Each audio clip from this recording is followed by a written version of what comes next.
Yes, and then we'll go from there. All right. Yes, we should start now. It's fine. People will come and sit down. Hi, are you also with the press? No, is this a special testing? Yes. I was going to move over to the other side. Okay, yeah. You should have a sign. Oh, it says reserved. So Yes.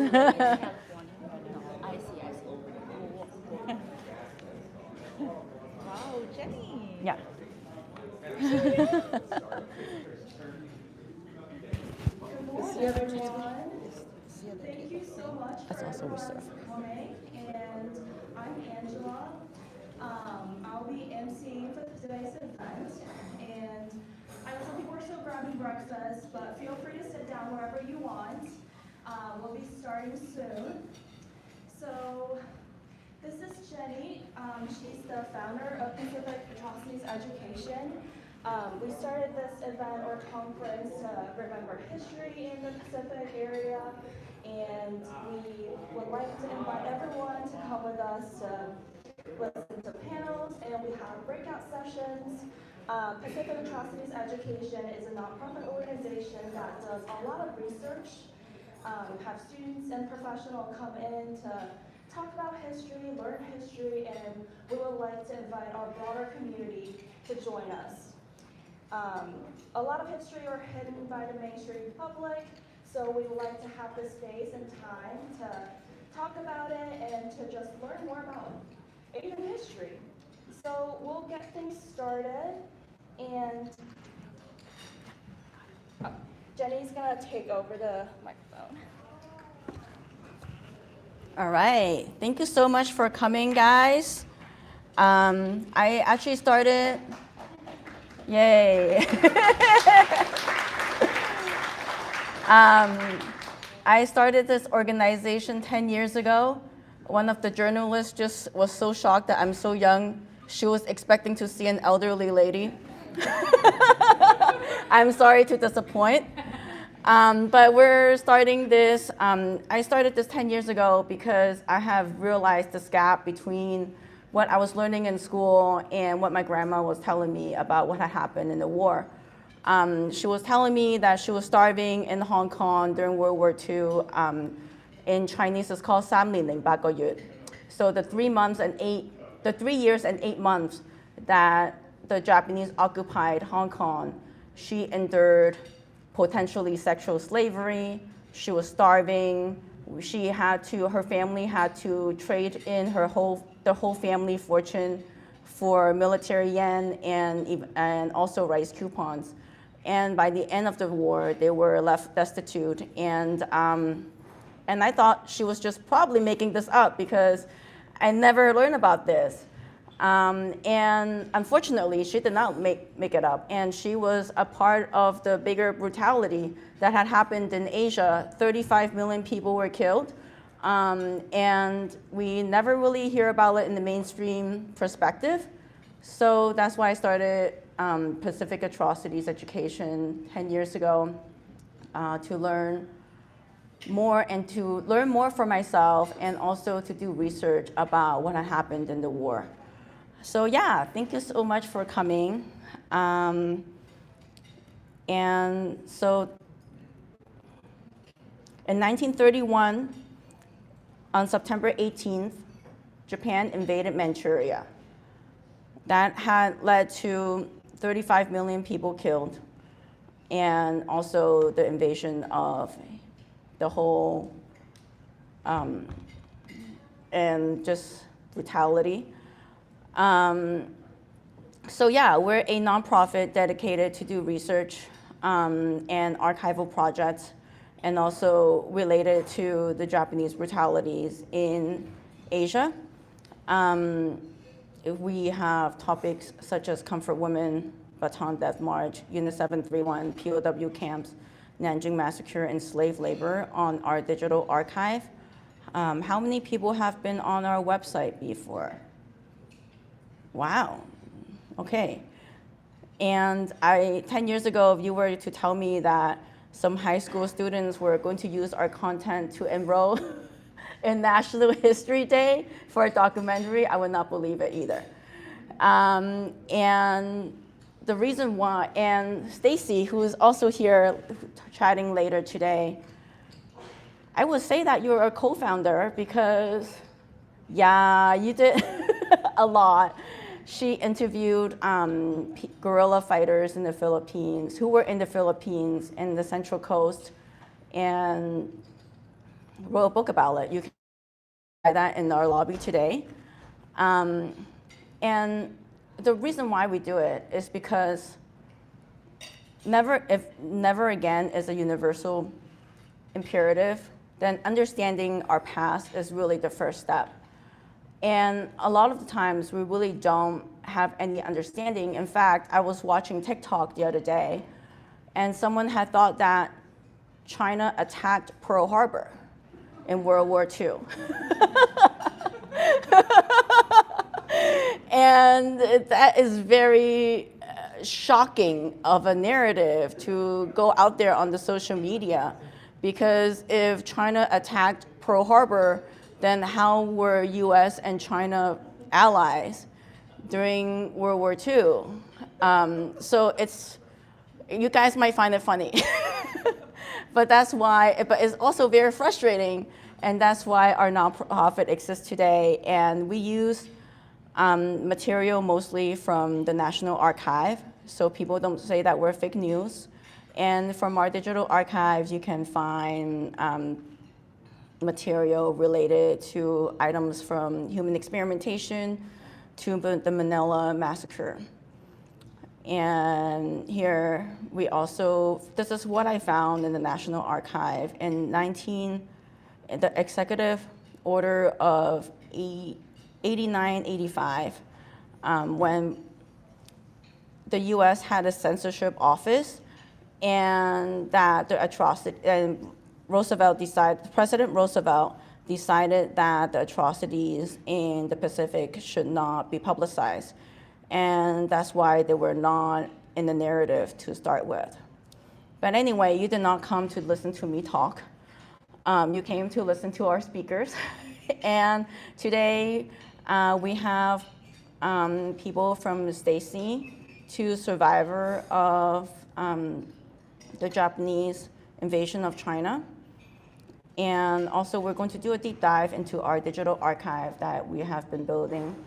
We have scanned over 1 million pages from the National Archive regarding war crimes, and I think it's really important to get the content out there to tell the truth about what had happened in World War II. And yeah, and by recovering these stories, we really can affirm that every story matters. My grandma who suffered in World War II matters, and many of those others who lost their lives matter. Yeah, and so this is what we've been doing. We've been scanning some material from the National Archive. This is me in the boxes. There were millions and millions of pages of these items that were just really lost in the narrative. And I actually donated some of the items that I scanned from about Unit 731 from the National Archive to the museum in China. And I think it's very incredible that a lot of the items that were confiscated after the war, even though that the victims were in Asia, the US kept a lot of the record. And they're really fragile paper because during the war it was, they were producing paper in onion peel skin paper. So I really feel like we're racing against time here, because some of the paper is so fragile that when you open the box at the National Archive, it's all crumbling. And yeah, so yeah, so that's what we're doing. We've been doing in the last couple of years, just scanning archive and collecting survivor stories before time erases history. So yes. Any questions, comments?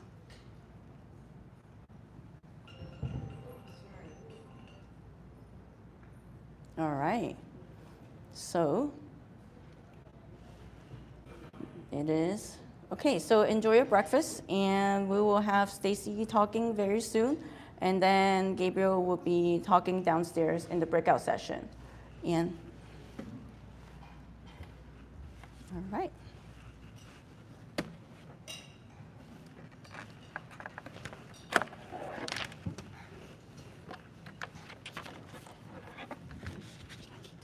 Yes, keep talking. Yes. Okay, go for it. Oh, this is the clicker.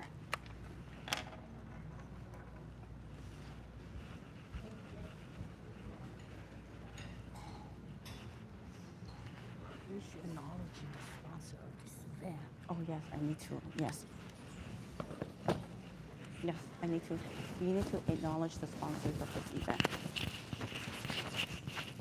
Nancy, Kathy, Sam. I'll write you a list. Okay. Mm-hmm. Like, and at the end or now? Just now. Actually, I'll write it down. Okay.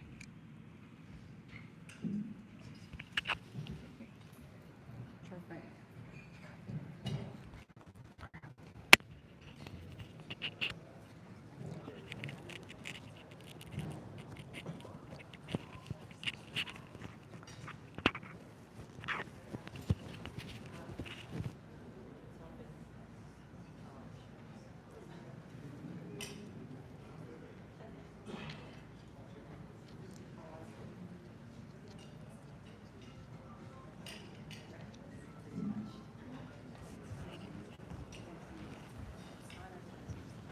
Should I start speaking without? Yeah, you can just start speaking, and then at like 9, you can introduce Stacy.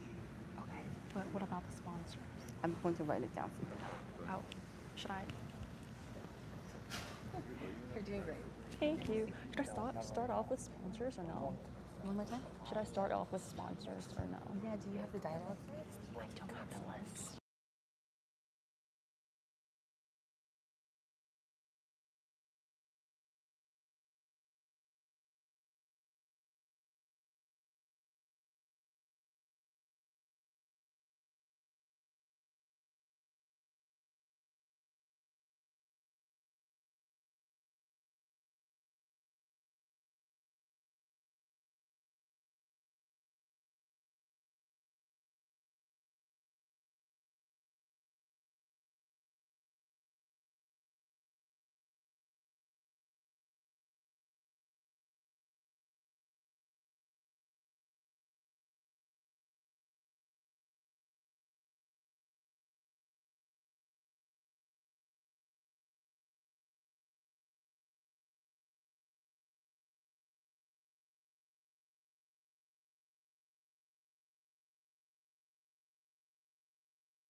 Sorry for waiting. It's almost 9 o'clock, so we want to get things started. And as Jenny already mentioned, we have a very full day today with Dr. Stacy Selena coming out first, speaking about her research on Filipino studies and Filipina's guerrillas during World War II when they fight against the Japanese invasions. And again, thank you, Jenny, for introducing our org. And I first of all want to thank you, our sponsors, Nancy Lee and Kathy Tang, for making our nonprofit organization work and making this event possible. To start off, just going off of what Jenny has said about PAE, just doing a little bit more introduction on it. I was also an intern for a couple years, and I'm currently a college student, and I really appreciate every work that people have done to remember the past and help us create a new narrative that's besides mainstream public. So Jenny already mentioned that most of the primary sources were gathered from the National Archive and survivals testimonies. So they're all very valuable and precious materials that people don't usually pay attention to. So I really appreciate all the detailed work that people have done and effort that people have put into when they create those work by scanning tons of pages. And this is really tough, but I'm glad people have done it. It's wonderful that everyone can join us for this conversation today. And soon after, we'll have Dr. Salinas. She's an assistant professor at the College of Redwoods, and let us welcome her.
We still have 7 minutes, so go ahead and continue enjoying your breakfast. I'm just going to sip more coffee because I desperately need it.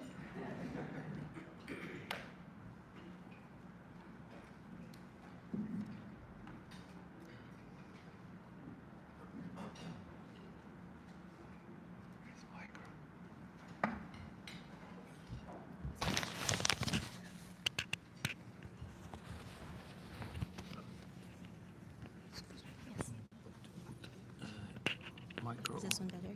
Yeah, it's alternative. Sure. Is that close enough? Okay. Would you like me to use both at the same time? Would you prefer me to use both at the same time? Yeah, both, of course. Okay, thank you. Sure, sounds good.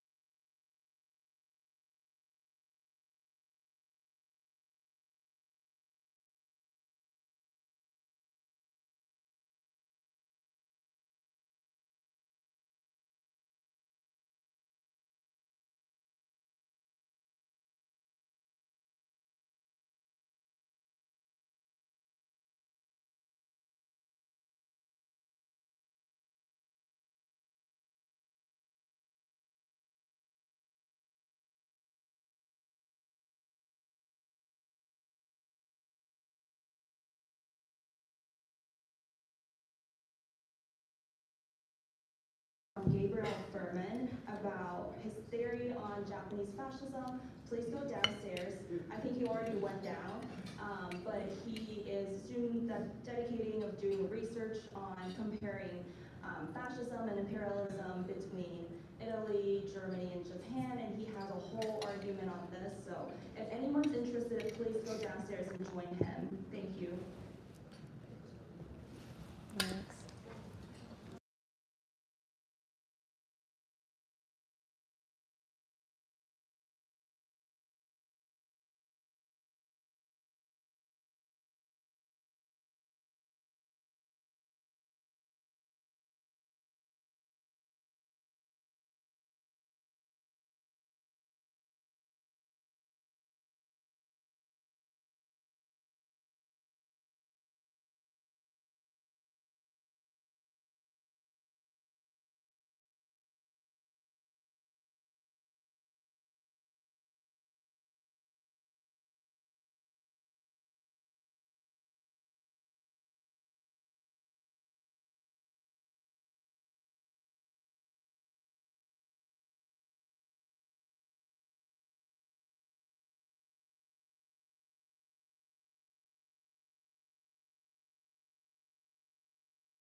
Okay, good. Thanks.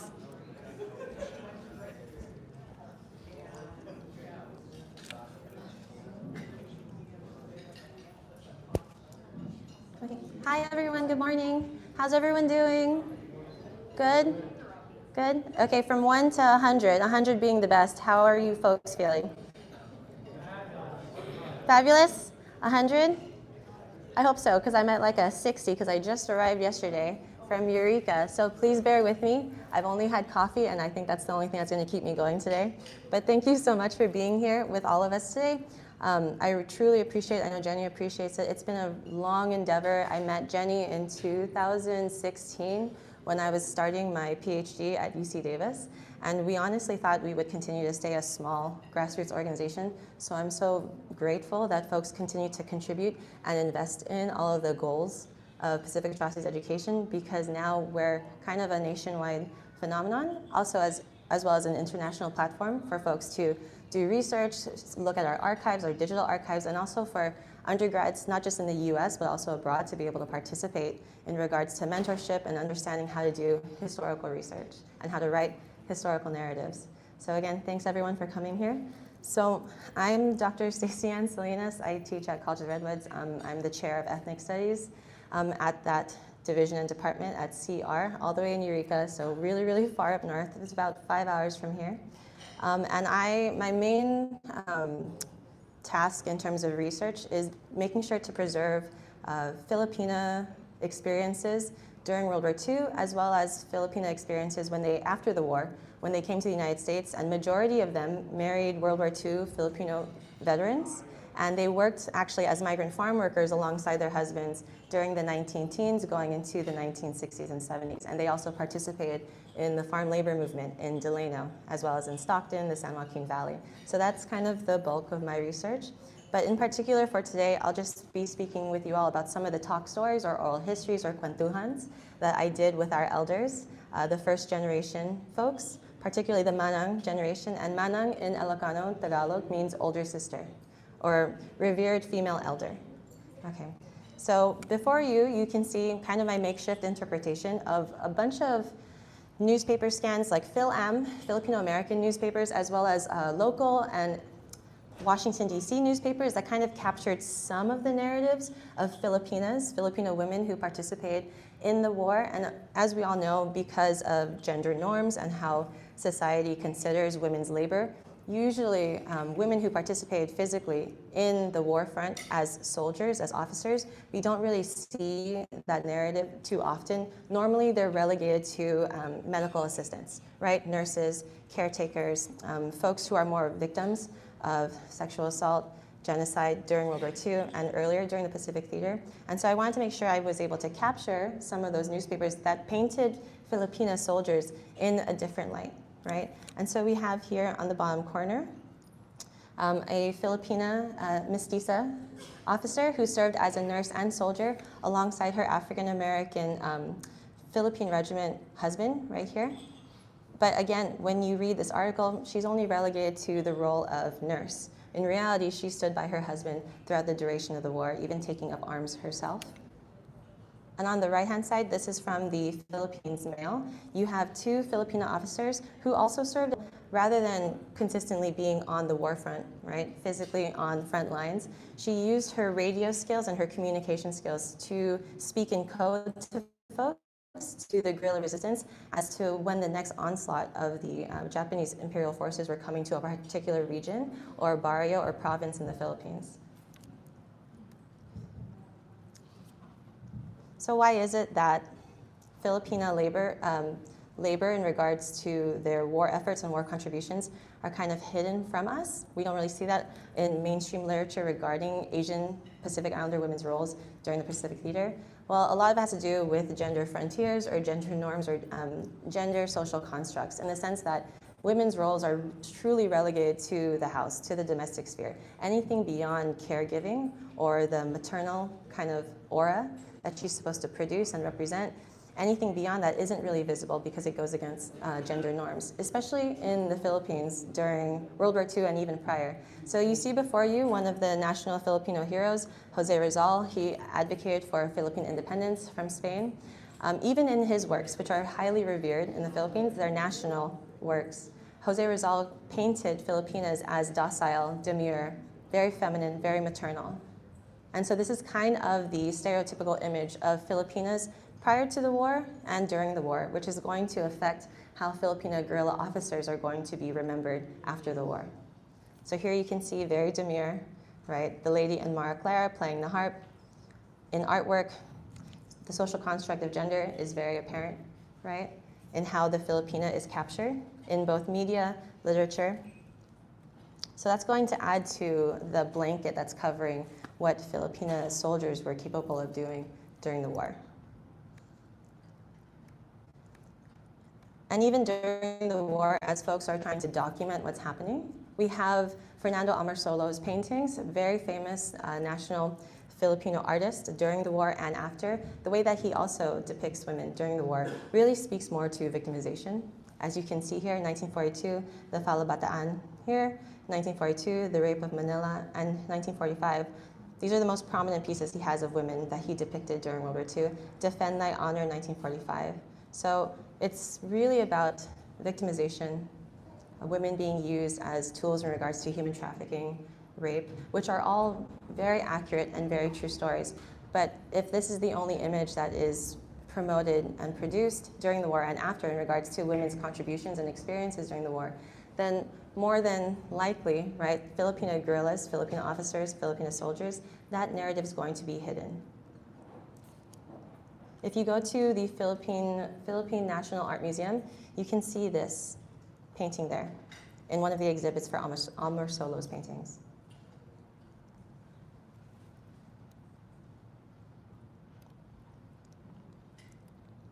But if we were to truly look at the archives, we can consider also the community narratives, the talk story, the oral history interviews, and digging in community archives where I found the Philippines Mail, for example, on the Central Coast.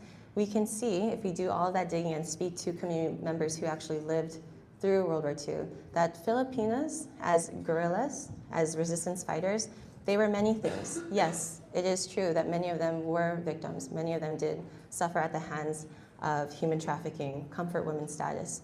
But there are also other ways in which they contribute to the war. Their experiences are also much more complex. And those include, they served as mothers, martyrs, spies, wives, nurses, doctors, caregivers, nationalists, revolutionaries, peasants, communists, soldiers, teachers, colonels, commanders, socialists, journalists, sisters, war brides after the war, actresses. They were sex workers, sex slaves, also known as comfort women. But above all, them simply surviving that experience makes them heroes in their own right. Because to survive is an act of resistance. So if you look at the screen before all of you, these are all the different kinds of examples that Filipinos contributed to the war effort.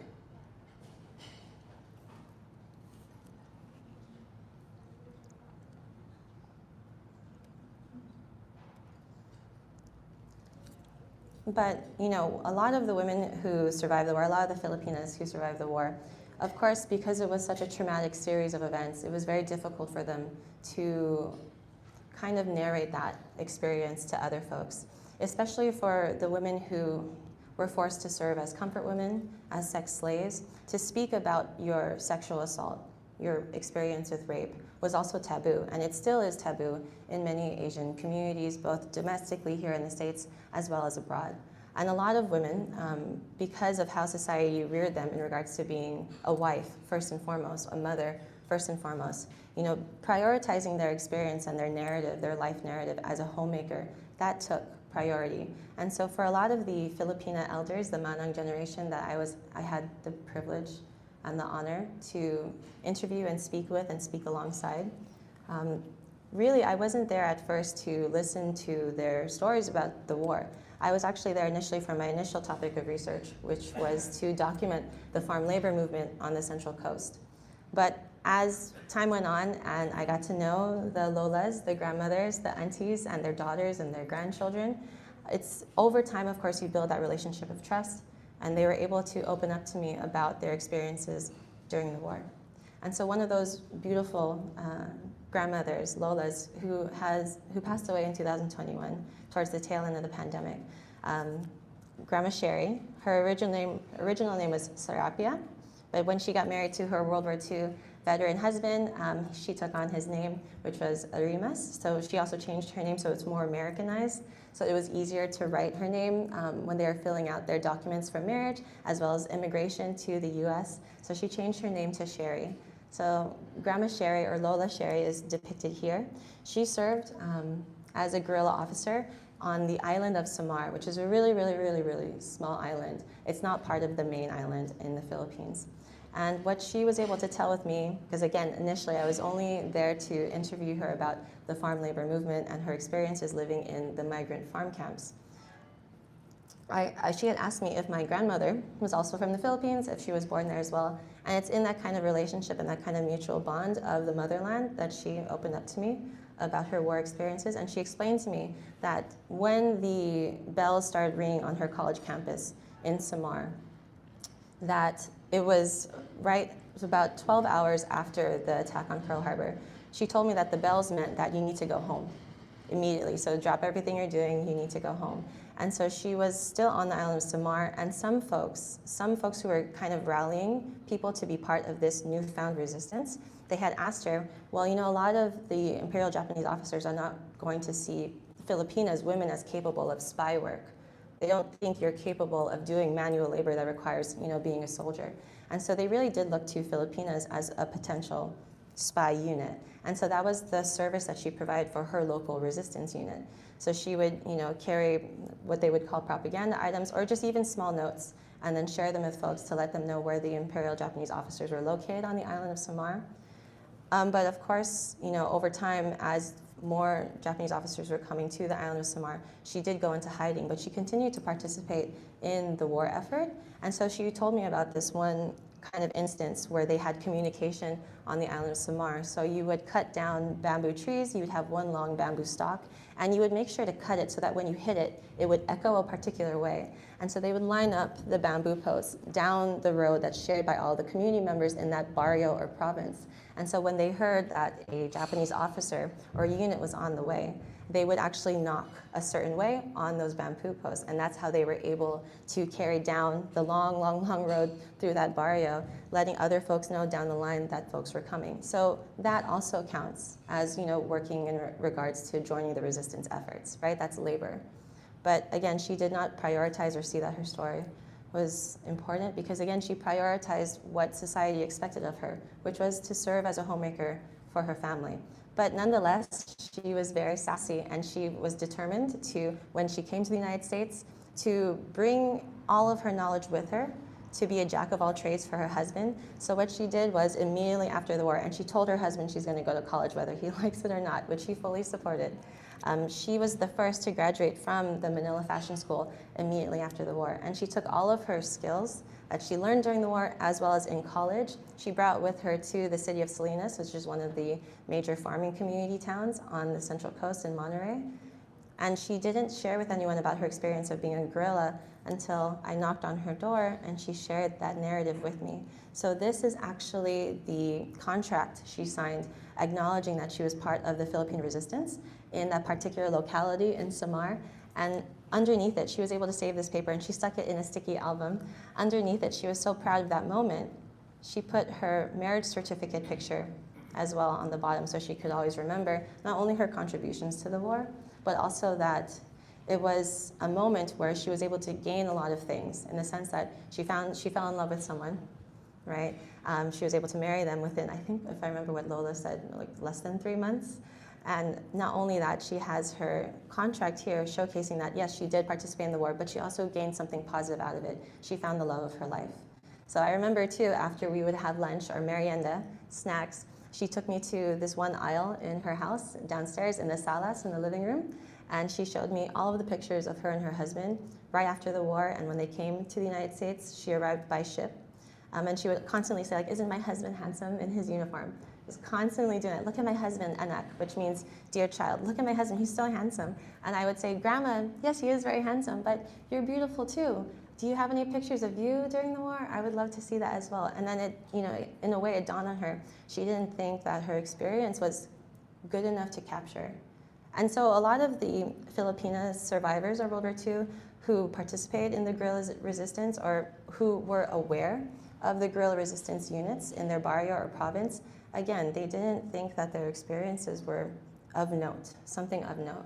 She always reminded me that during the war, it was her husband who was the real hero, right? So seeing her narrative as second in comparison to others. And of course, it was difficult to kind of paint the landscape of World War II in the Philippines because it was different across different barrios, across different provinces. So as I was interviewing Filipinas who had married World War II veterans, they came to the States in the late 40s and 50s. Again, I was only there to really talk to them about their experience with the farm labor movement during the 60s and 70s with the UFW. But some of the Filipinas were children during the war or teenagers, so they didn't necessarily serve as guerrillas, but they were aware and they had experiences in regards to confrontations with the guerrillas and the Japanese imperial forces. And one of those wonderful grandmas who also unfortunately passed away recently in 2023, Grandma Babes, or she liked to be called Grandma Baby, who's depicted here, also from the island of Samar. It was because of her experiences and how she painted the landscape of Samar as a teenager and how she saw guerrilla soldiers being carted off by imperial Japanese officers that I was able to, in a way, describe a narrative in the beginning of my book and the beginning of my research that really shows how desperate the resistance movement was in the Philippines. So not only did I'm so grateful for the Filipino resistance fighters like narratives like Grandma Sherry, but I'm also extremely grateful that I had other elders who could paint for me, at least in my mind's eye, what the landscape looked like for those Filipinas to serve in. And another Filipina, I just want to make sure I highlight who also passed away, Lourdes Poblete. She was part of the Live or Die unit. She received her Valor of Honor, I believe, during the last year of Obama's presidency when they were honoring all the resistance fighters who participated in the war who were living in the United States, including Hawaii. I was able to interview her in 2017, 2018. She lived at the International Hotel in San Francisco, if folks are familiar with that historic space. And she was actually interned at Santo Tomas. So she was caught as a guerrilla by Japanese officers. Her father had just survived the Bataan Death March. Her father also was forced to sign a contract, which a lot of folks had to do if they wanted to leave the internment camps, saying that they acknowledged Japanese presence in the Philippines because he was so desperate to get home to his family. He had, if I remember correctly, 6 or 7 children. But upon arrival, he did not know that his daughter, Grandma Lourdes, had signed on to be part of the resistance, where she also delivered propaganda to folks. She worked in a Japanese fortification where they would, move supplies from one space to another. He did not know that his daughter was part of the resistance. And so one night, Grandma Lourdes was telling me the story that the Japanese officer had come to their door, knocked on their door, and they demanded that she go with them. And they said she'll only be gone for one night. And Grandma Lourdes said 1 night turned into 2 years. And she was interned at Santo Tomas with another woman that she called Nati, which was short for Natividad. And when they started bombing Manila, she and Nati saw that as an opportunity to try and escape. So they did try to escape. They hid in one of the Ayala mansions in Manila. And when the coast was clear, they parted ways and they walked their separate ways. I forget exactly which town that Grandma Lourdes was from, but at least 20 miles on foot, both of them. And she told me that her biggest regret after the war was that she was never able to reconnect with Natividad, Nati.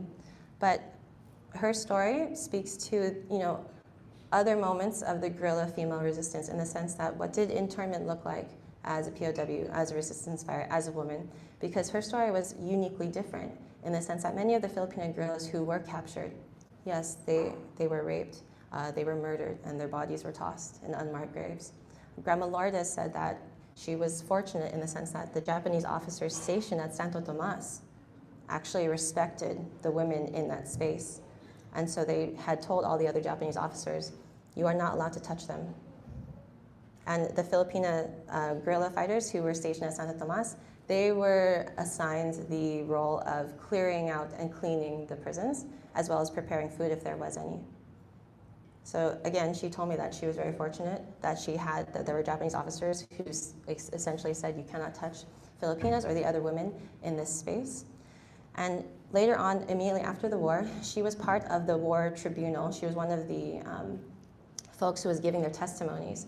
And the Japanese officer who had declared that you cannot touch any of the Filipina folks who are imprisoned here at Santo Tomas, she actually had to give her testimony explaining that that gentleman was complicit in war crimes at Santo Tomas.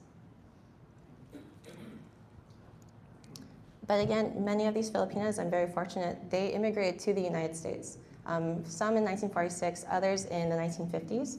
So Grandma Lourdes, Grandma Sherry, Grandma Babes, they all came to the States around the 50s and 60s, and they participated, many of them, in the farm labor movement. Grandma Lourdes especially, she actually served as a nurse in San Francisco until she retired in, I believe, the 80s. So how are Filipinas remembered or depicted? Beyond, of course, the narrative of victim of comfort women. So usually it's in a state of destitution. And Filipinos are constantly trying to take care of the home, provide for their families. This is a photograph from the National Archives of the commissary, where many Filipinos would try to go to receive resources, basic essentials to provide for their family immediately after the war. So these are common images that we see associated with the Filipino experience. Providing for their family, right? In other cases, Filipinos are serving as nurses,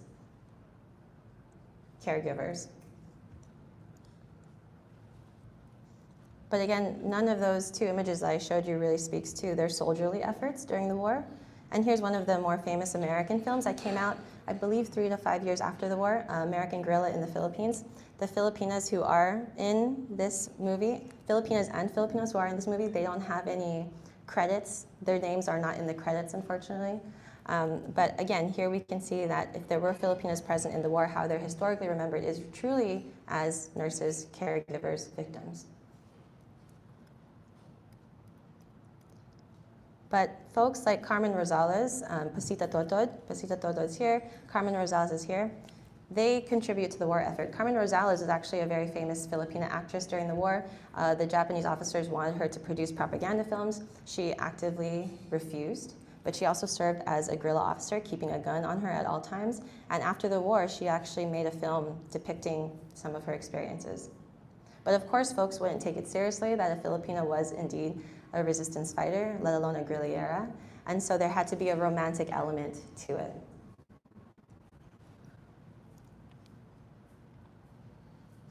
And Pasita Totod is actually 1.5 generation in the sense that she came to the United States and she grew up majority in the States, so 1.5 generation. She was responsible for the Philippine American regiments, Philippine Regiment 1 and 2, because initially during the 1940s, the US would not allow Filipino officers, immigrant officers who were working as migrant farmers, they would not allow them to naturalize and become citizens.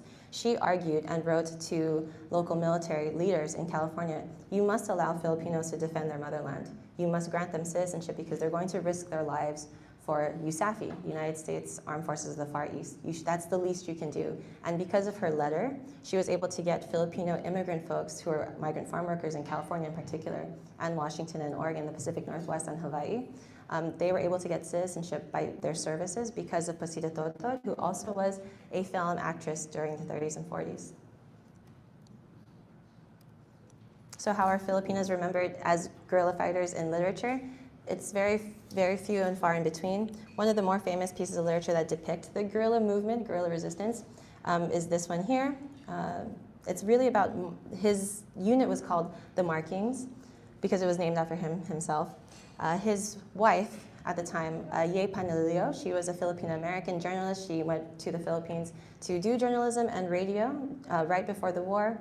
She met him while she was escaping Japanese invasion of Manila. And she met him in the barrio where she joined the resistance. But really, her initial writing about him was really more to highlight his efforts as the leader of the marking guerrilla unit. Over time, though, she of course added her own contributions as a Filipino resistance fighter, that she served as a colonel, so Colonel Liay Panlilio. But prior to that, she really had only highlighted his efforts as a resistance fighter and leader. And even when we look at local newspapers, Filipino-American newspapers during the war, when we read the literature on what's being covered in terms of how far the resistance units are succeeding in the Philippines, this is just one poem by a Phil-Am farm worker in Salinas. If you were to consider this really short poem, he's really only seeing resistance fighters or guerrillas as men. There's no mention of women resistance fighters at all.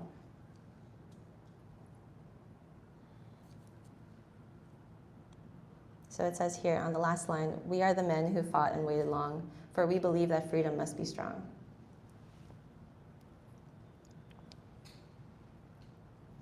And in regards to how we have monuments that memorialize the experiences and efforts of Filipinas who participated in the war, who survived the war, if folks haven't seen this before, this is one of the landmark stands and statues dedicated to Filipinas who were forced to serve as comfort women in the Philippines. So this is on one of the main roads on the way to, oh my God, I'm already forgetting, the major historic area where they bombed St. Augustine. If you're on your way to St. Augustine, this is the main road, and you'd overlook the harbor or the port, you would see this statue. But under President Duterte, who was trying to build relationships with Japan in the late 2010s, forgive me, he said, place it somewhere else. We don't want to insult Japanese diplomats who are coming to the Philippines to help us build our train system, our railroad system, our bullet train system. We don't want to insult them. Place that statue somewhere else. It's unsightly. And they did.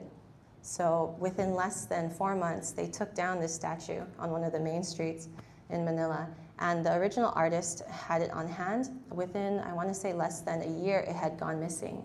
Someone had vandalized and had taken the statue.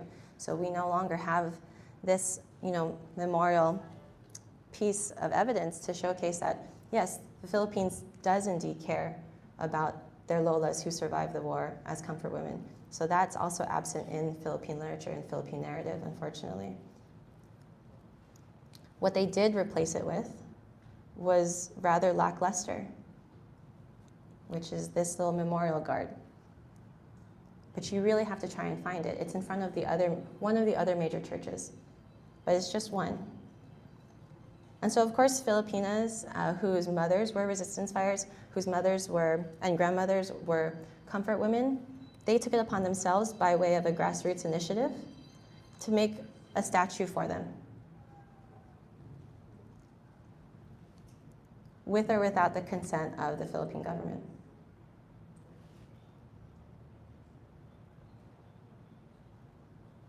So in total, when we consider the collective memory of Filipinas as participants, folks who are experiencing total war, again, they're mainly depicted as victims and casualties, not as veterans, and definitely not as resistance fighters.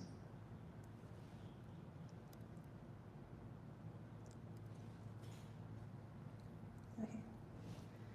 So again, what was the arduous task set before me and my colleagues in terms of trying to find these women's experiences? Well, of course, we have to dig through the archives, which you need funding for, and you need time dedicated to it. I was a full-time grad student, and I was working full-time, because that's how you make ends meet, unfortunately, in grad school. So I was able to work during the summers to do this research for PAE. And I'm just going to show you some of the things that I was able to find. So you did have Filipinas who were present during the Bataan Death March. They served as nurses and doctors. So these two files here that you see before you, this is the list of Filipinas who served as nurses during the Bataan Death March and prior at Corregidor. But also, many of these women, after surviving the march, they would go into hiding, and they themselves became part of the guerrilla resistance movement, and they served as the healers and caretakers of the guerrillas, particularly in the mountainside, in the north and in Luzon. And it was because one American nurse recognized that Filipinas were not being recognized for their contributions to the war effort. So she actually, I forget the name of the nurse who wrote this, the head nurse, but she's the one who provided the list because she wanted her Filipino sisters to be recognized in the war. And in terms of literature and historiography, I had to read between the lines because, again, the mention of Filipinas was very few, far in between. One of those that caught my eye was Wendell Fertig's experience as a guerrilla leader. He does mention one or two Filipinas, but he only mentions one by name. And the way that he describes her, it's very misogynistic, of course, because he is a product of his time. He describes how beautiful she is. He's not really taking seriously her contributions to the war effort. And I think I have her image here. So this is Capistrano. She served with or alongside Wendell Fertig. After the war, she demanded that Filipinas not only be given medals of honor for what they contributed, but also allow women to have their own auxiliary unit as part of the Philippine national military. So she continued to serve her people and her sisters, even after the war. But again, the way that Wendell Fertig describes her in his work, really just as a beauty to behold, didn't really take her seriously in regards to her fighting and her contributions as a guerrilla. So I really had to read between the lines. And of course, Colonel Yai Panlilio, her autobiography and her experiences as a Filipino-American guerrilla. Over time, I believe in like 10 to 15 years, they're going to make a Filipino movie about her experiences. But because, again, society could not conceive of Filipinas of being physical warriors, guerrillas or guerrilleras, they had to add, again, another romantic influence or aesthetic to the film. So really highlighting the romance rather than what she did as a colonel for the Marking Guerrilla Unit. And other experiences of folks, these books are few and far in between. Enduring What Cannot Be Endured by Dorothy Dowlin. Her experiences as a teenager throughout the war. And if you read her book, she's able to paint the landscape as to how desperate the situation was for guerrillas and how local civilians tried their best to take in these guerrilla units. And of course, Maria Rosa Henson, one of the more famous female interpretations of World War II. She served as a guerrilla, but she was captured first, and she was forced to serve as a comfort woman. And in her experience, she was able to overhear some of the Japanese officers explain to one another where they plan on moving their unit to next. And so the comfort women, particularly where she was stationed, they were kind of covered or surrounded by barbed wire and fences, but it still allowed you to be able to speak to civilians if they came across your path on the other side of that fence. Because of her, she was able to warn civilians on the other side that they need to leave their barrio because the Japanese were coming. And so from my perspective as a historian, I would argue, yes, that was part of her role as a guerrilla. Even though she was in prison and she was being sexually assaulted on a daily basis, she still had it within her to serve as a guerrilla and to let civilians know, her people know, that they need to keep moving. And this one actually just came out. So I encourage folks to purchase it on Amazon if you can. So this is by Elizabeth Ann Bessa Carino. Her mother, similar to the Lolas, the grandmothers that I had the wonderful opportunity to interview, she never spoke about her war experience. Her mother was a great cook. She loved to use her leisure time to cook up Filipino recipes and culinary traditions. And so if you ever have an opportunity to purchase this book and read this book, a lot of the experiences that her daughter was able to document about her mother's experience during the war and thereafter, it's always associated with one kind of Filipino recipe. So it's a really great narrative to consider when we're looking at Filipino resistance during the war. And of course, the most important that added to this entire book and the second edition, it really was the most dependent on community narratives. In Tagalog, we call speaking with our elders, talk story, or kwentuhan. And so that's what I did for, I want to say, 3 to 5 years. I'm still doing it with the grandchildren and the children of the Manong and the Manong generation.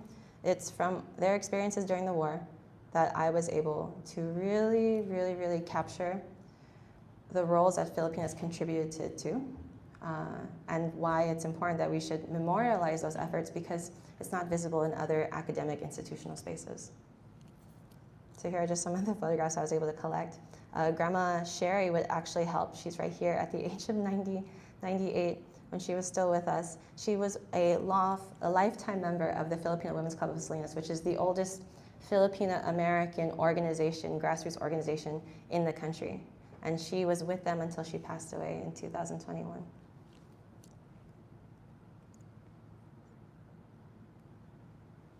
And that is my presentation for y'all. Thank you so much for hanging out and listening in. And I'll take any questions if you all have any. Thank you.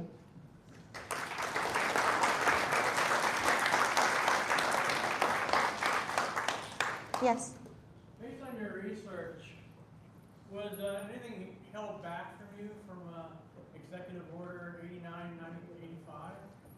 On anything relating to the OSS operations or Japanese incursions and depredations in Manila and the Philippines and their occupation? Was anything held back? In terms of being held back, as in I couldn't access them? That you weren't able to access, yes. No, but at the time, things were more readily available prior to the pandemic when I started the bulk of my research. It was during the pandemic where it was a little bit more difficult to get access and to call folks to see if I could get access to particular archives. But again, I primarily relied on the local Philam communities in California for their experiences. But when it came to the actual documentation of like military items, that I relied on the National Archives, so the Library of Congress, because during the pandemic, as many folks know, because we were under lockdown, the archivists did something incredibly brave and courageous, was that they were digitizing everything. Everything. So in real time, as they were digitizing all those things and making it available to the public, I was able to capture some of that new information and add it, which is why I thought it was imperative that I make a second edition. The reason I asked Yes. that, because when I was doing some research in Laos and Cambodia for a number of generals that were working with the American military, a lot of the information I found was redacted. Oh, I see. Like Interesting. the whole paragraph on such and such blank. Would this happen? Yes. Blank. Whole sections of things were Sure. redacted that I. So clearly a national agenda in some way, yes. Unfortunately, I did not have that experience when I was doing my research prior to the pandemic. Thank you. Yes, of course. Thank you for your question. Yes? When you speak to survivors or Yes. their family members for documentation, Yes. what are the key questions that you always include? Oh, my breakout session actually includes how I conduct kwentuhan, because it's a Filipino cultural tradition, so I can show folks that during my breakout session. But in reality, it's more about, because in the field of history, it's very extractive. It's a very Western interpretation of how to record and preserve folks' narratives. And so in ethnic studies, in cultural studies, in gender studies, we truly care about the person in whom we're engaging with. And so I made sure that the questions that I had asked were not extractive in the least. And it's about consistently and constantly building a relationship with the communities and individuals that we interview, because in many ways we are taking stories from them.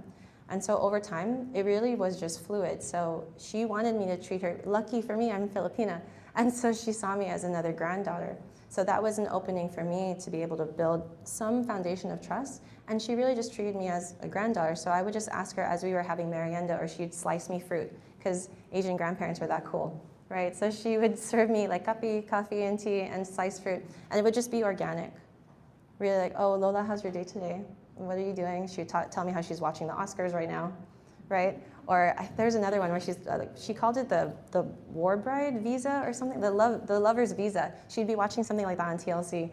And then so she would just be talking to me about it rather organically. So lucky for me, as a community member, she saw kapwa, which is myself and others. She saw that in me, so I was able to build a fluid kind of conversation with her each day at a time.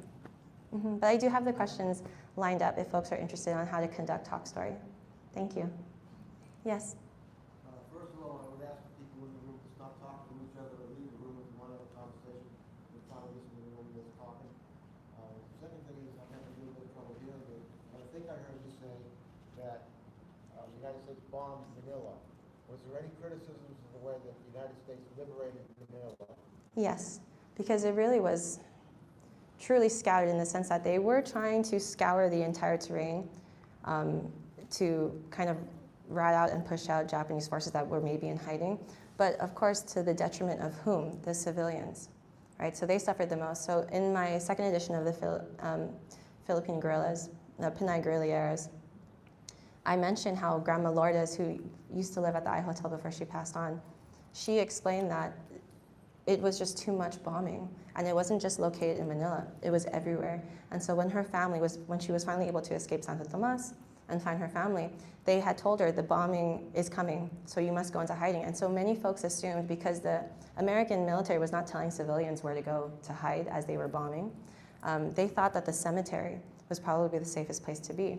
But the American military thought definitely folks are going to be hiding there. So she actually lost one of her siblings as they were trying to hide in the cemetery due to friendly fire. Of course. Any other questions? Yes?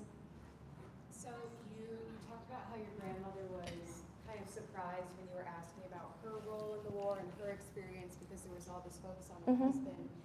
What were some of the experiences of other people that you talked about? Because this might have been the first time someone took an interest in their experience. What were other folks saying about? Well, her daughter, when you do kwentuhan in the Filipino cultural tradition, you want to make sure there's an intergenerational experience being had so that we can all share our narratives from your daughter to your granddaughter to your nieces. And so it was also the first time that her daughter was able to hear about her experiences on the island of Samar. And they were pretty intense. So there's like one example where one of the guerrilla couples, so one of the locals, man and woman, they were found out by the local Japanese station there, and they had actually dug out a pit, and they put them in there and buried them alive. So she had witnessed these things and heard them through the grapevine as well, of regular atrocities being committed on Samar. And so her daughter was able to hear that for the first time as well. So that really added to their collective experience that they could share together about what it was like to live in the Philippines during World War II. But if anything, what Grandma Lourdes loved to talk about was how she met her husband at the commissary, because she served the Red Cross immediately after the war, and it was him giving her parcels, basic essentials. You're not supposed to give those away, right? But he gave it to her in passing and would smile at her and nod, and she said that she just loved to talk about that, because she was just so much in love 70 plus years later with him still, even though he had passed on. And so having that experience with her daughter and her, it just made the interview less of an interview and more of we were just having a family party together. I hope that answers your question.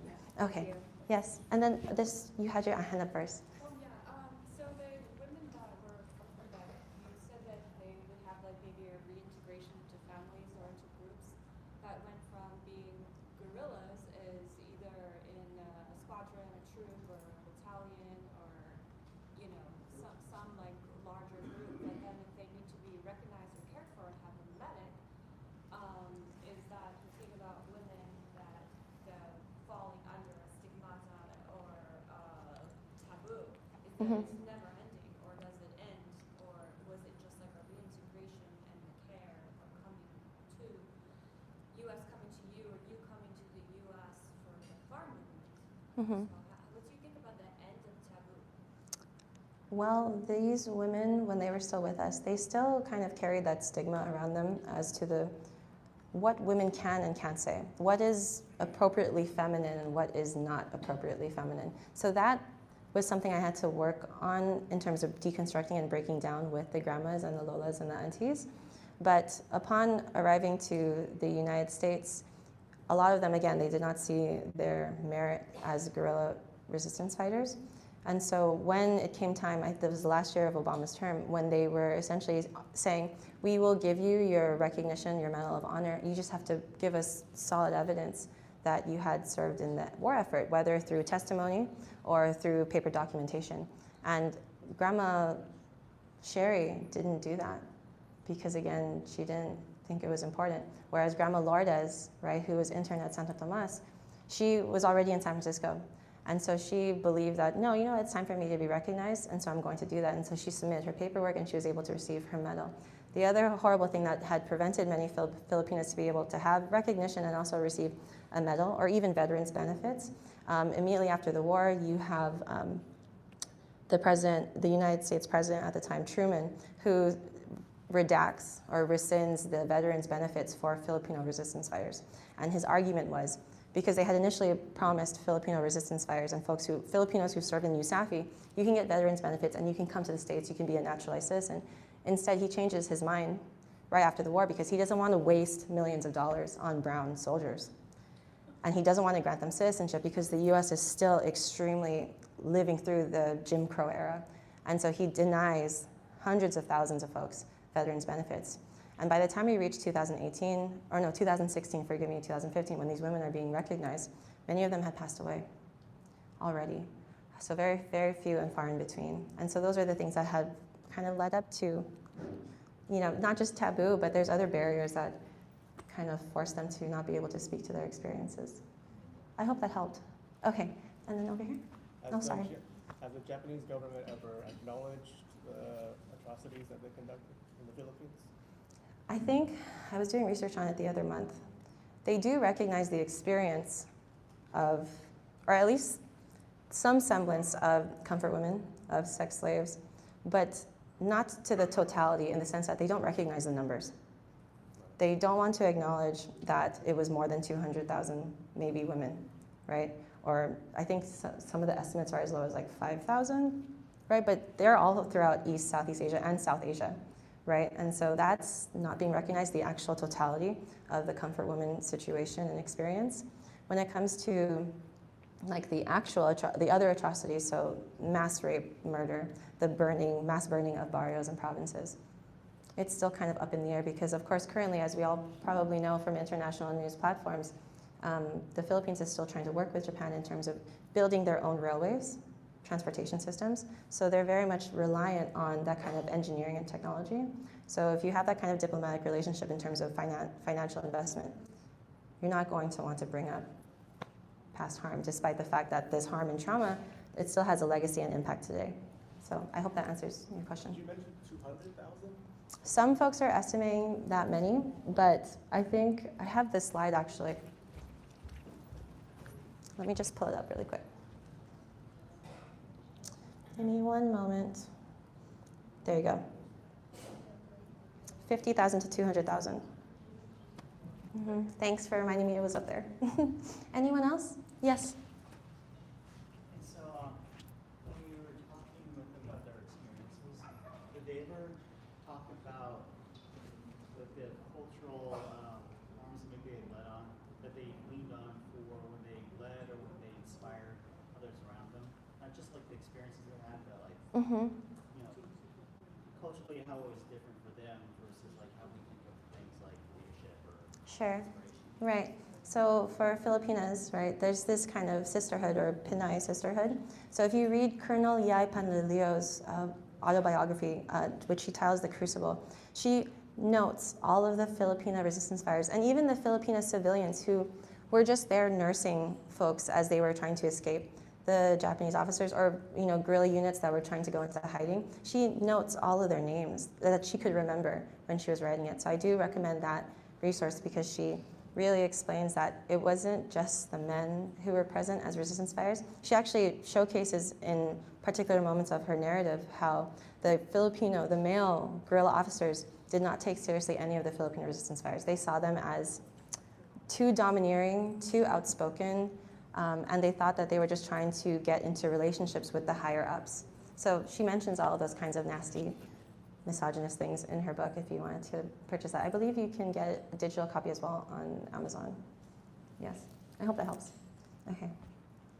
Anyone else? Okay, I truly appreciate all your questions. Thank you so much. I have a breakout session at 2 or 3 p.m. if you want to learn more about Talk Story, how to do oral history interviews in order to preserve your family's narratives about the war or any particular historic moment you want to capture with your family members. So I'll be there downstairs at 2 or 3 p.m. But thank you very much for having me. I hope you all have a good rest of your day. Thank you.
Okay.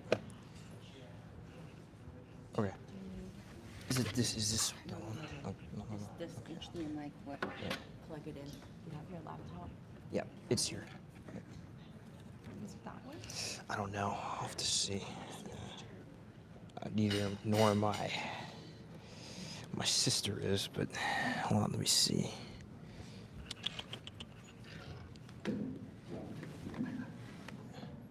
Okay, it seems or.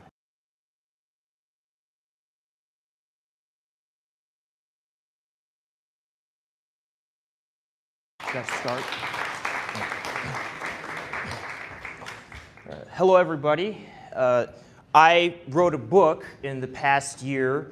I had a fellow, well, in a sense, it was 5 years. I worked on it intermittently over the summers, and I got a fellowship in 2024 from Pacific Atrocities Education to continue writing my book. I just released volume 1 about the Kwantung Army. The Kwantung Army was a Japanese army in northeastern China. It was initially based at the area called the Liaodong Peninsula. We'll get to that in the course of the presentation. And it was responsible, in my estimation, for triggering the Second World War in the Asia-Pacific region. This is because on September 18th, 1931, 94 years ago, the Kwantung Army conducted a false flag attack. This was a rather important theme in the history of the Kwantung Army, the false flag attack. Without approval or orders from the government in Tokyo or the Army General Staff. And this false flag attack was a casus belli. That is to say, it was a cause for war for the Kwantung Army to invade northeastern China and conquer it eventually. It was a step-by-step process, but it did eventually come to pass. This invasion of Manchuria and the subsequent incursions into northern China in the years between 1933 and 1937 led to the outbreak of the Second Sino-Japanese War in 1937, and this in turn led to the outbreak of the broader war in the Asia-Pacific region in 1941, best encapsulated in the Japanese strike on Pearl Harbor in the American collective consciousness. My presentation today will be divided roughly into 3 parts. The first part pertains to the Kwantung Army's background and its roots and origins, as well as the kind of action that was going on in the 1920s in northeast China as the Japan's empire in the region continued to ascend. Then I will go into covering the run-up to the Mukden incident, in Chinese, the Jiuyiba incident, and describe some aspects of the incident itself. And then after I'm done describing the Jiuyiba incident, the Mukden incident, I will go into in describing and analyzing the various incursions into northern China that produced World War II in the Asia-Pacific. These parts of the presentation will be in volume 2 and 3 of my book. From there, I'll give a kind of assessment of key takeaways about the Kwantung Army's activities and its role in the Second World War. And I will also try to make some connections to the present day. So without further ado, I'm going to begin my presentation here. So really, I think to properly understand the Kwantung Army, one must understand the roots and the origins of Japan's empire in Northeast Asia, which in turn are rooted in the arrival of European modernity in East Asia.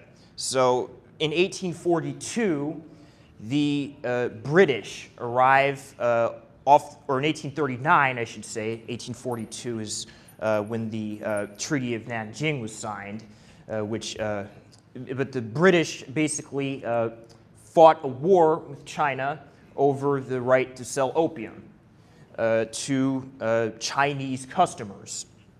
The Chinese government was not exactly intent on letting the British just hawk this opium freely, and so a war broke out, but China had not industrialized and did not have the necessary centralized administration or armed forces to properly distribute and apply force to defend the homeland effectively. And so British steamships and the British in general were able to force China into to open up ports for trade and forfeit key aspects of its sovereignty under the guise of what's called extraterritoriality.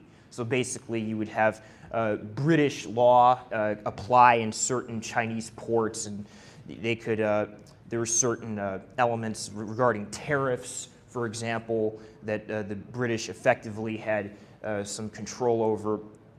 And this this defeat of China in the First Opium War triggered China's descent in the 1800s. Despite China's attempts to modernize, it was unable to do so effectively because its modernization efforts at that point were very fragmented and very disjointed, without a lot of cohesion or centralization or standardization that characterized modernization in European nation states around the same period.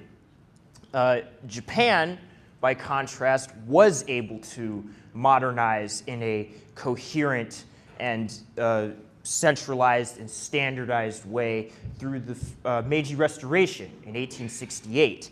These daimyo, is what they're called, that is to say, almost feudal lords from outlying provinces of Satsuma and Choshu, were able to seize control of the government and in Japan overthrow the old Tokugawa shogunate and pursue a path of modernization, particularly of the army, which adopted a standard series of tables of organization and equipment based on the Western model.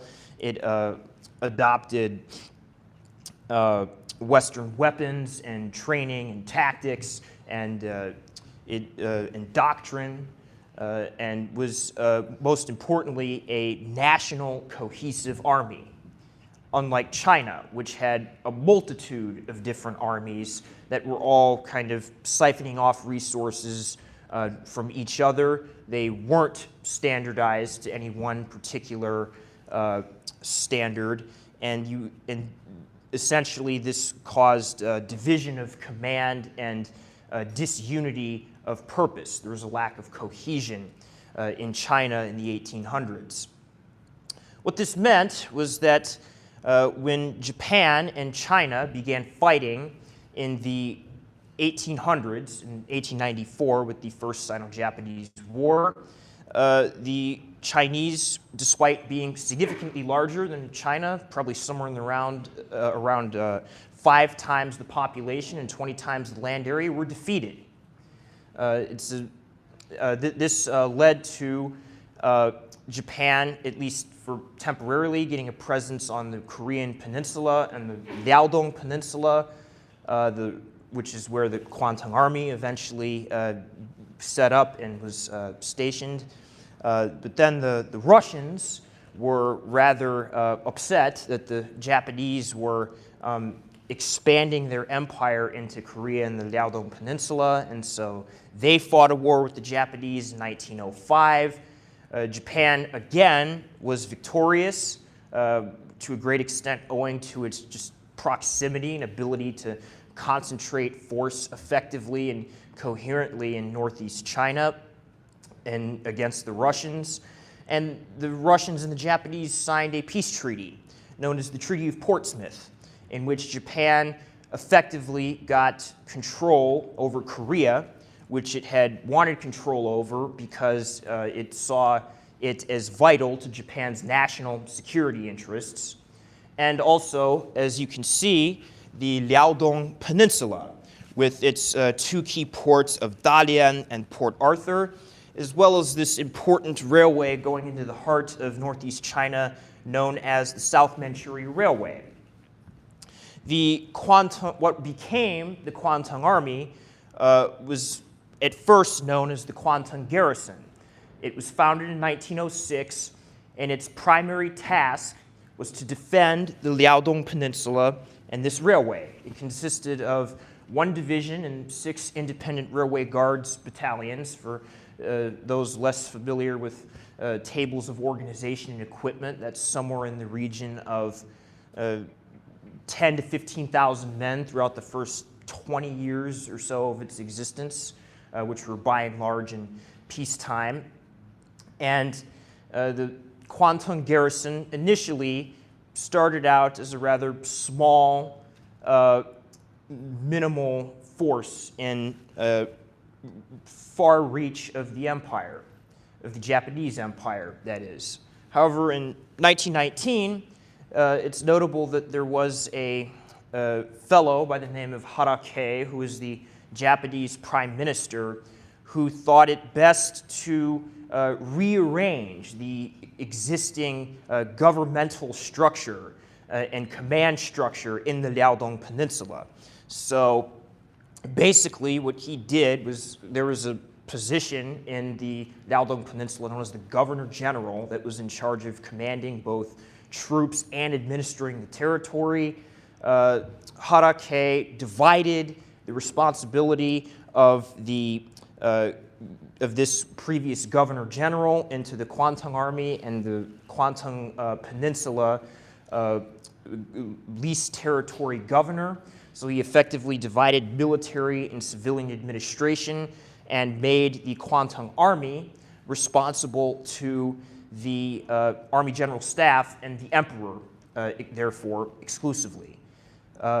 Even though Hara hoped that this would take power out of the hands of the Governor General, who he thought had too much power, in fact, what this reform did was it actually made the Kwantung Army harder to control, because it was no longer directly responsible to the civilian government. And this kind of situation sets up what happens in the 1920s. So it's worth noting that Harake was a liberal politician, and that after World War I, there was an explosion of what I call the liberal international order. So that is to say that American President Wilson favored a lot of very liberal ideas such as free trade and respect for other countries' sovereignty, disarmament, pacifism. And Hara and his ascendance in Japan needs to be understood in this context, as do the Kwantung Army's activities and the kind of situation in China as well. In this time period, Japan signed something called the Nine-Power Treaty, in which it pledged to uphold China's sovereignty and not invade it, basically, among other things. And it also, in the case of Japan, it signed the Kellogg-Briand Pact in 1928, which swore off war as a means of dispute settlement. However, the trouble with this was that in China, in the 1920s, it had collapsed into a warlord era. and there was constant fighting that potentially threatened Japan's imperial interests in northeast China. Some of the warlords were backed by America and Britain, most notably this Zheli clique here. Some, most notably the Fengtian clique in northeast China, was backed by Japan and the Kwantung Army. The fellow in charge of the Fengtian clique and at its head was named Zhang Zuolin, or in English you might just say the Old Marshal, to make it easier to remember. Zhang, in his case, received quite a bit of help from the Kwantung Army. A lot of this help was not exactly approved, even in the 1920s, by the government in Tokyo, which wanted to continue adhering to the liberal international consensus. This was perhaps best embodied in the personage of Foreign Minister Shidehara Kijuro, who followed a friendship policy with regards to China. That is to say, he prioritized economic relations and respect for sovereignty over meddling in China's affairs in the Northeast and trying to preserve Japan's interests there. The trouble was that the Kwantung Army saw things, even in this period, quite differently.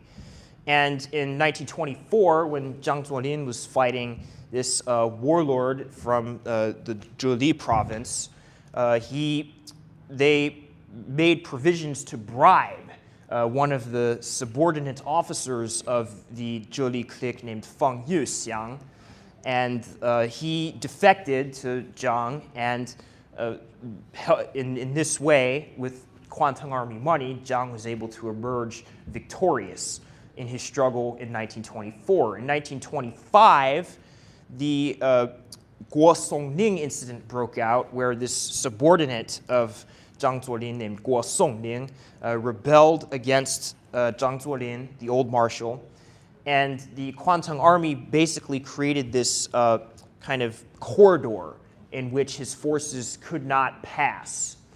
And with this, again, without the explicit approval or desire from Tokyo, from the government.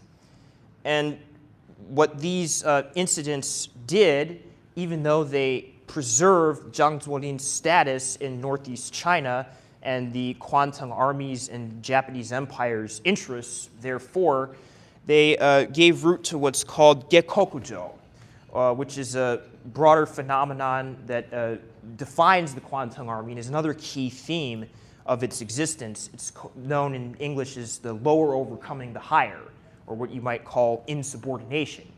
And that is to say that the Kwantung Army overrode the desires of the government to support, at first, Zhang Zuolin in northeast China, but eventually, even though this was somewhat successful, it would eventually lead Japan down the path of conflict.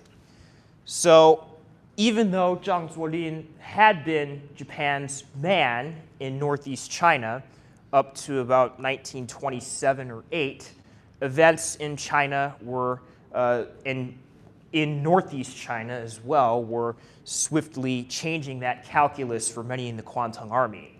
So in the southern part of China, you have the KMT, the Kuomintang, or the Chinese Nationalist Party, which with Soviet support had arisen and in 1926 undertaken the so-called Northern Expedition against the various warlords and petty fiefdom chiefs, if you will, in northern China.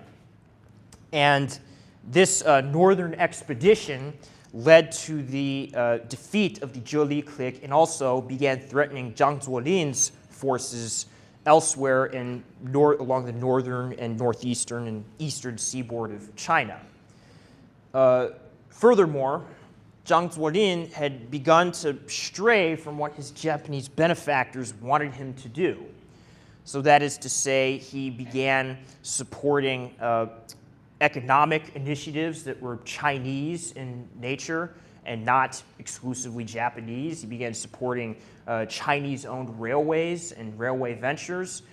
He also became less receptive to Japanese requests to build their own railways into northern Manchuria to counter the Soviet Union.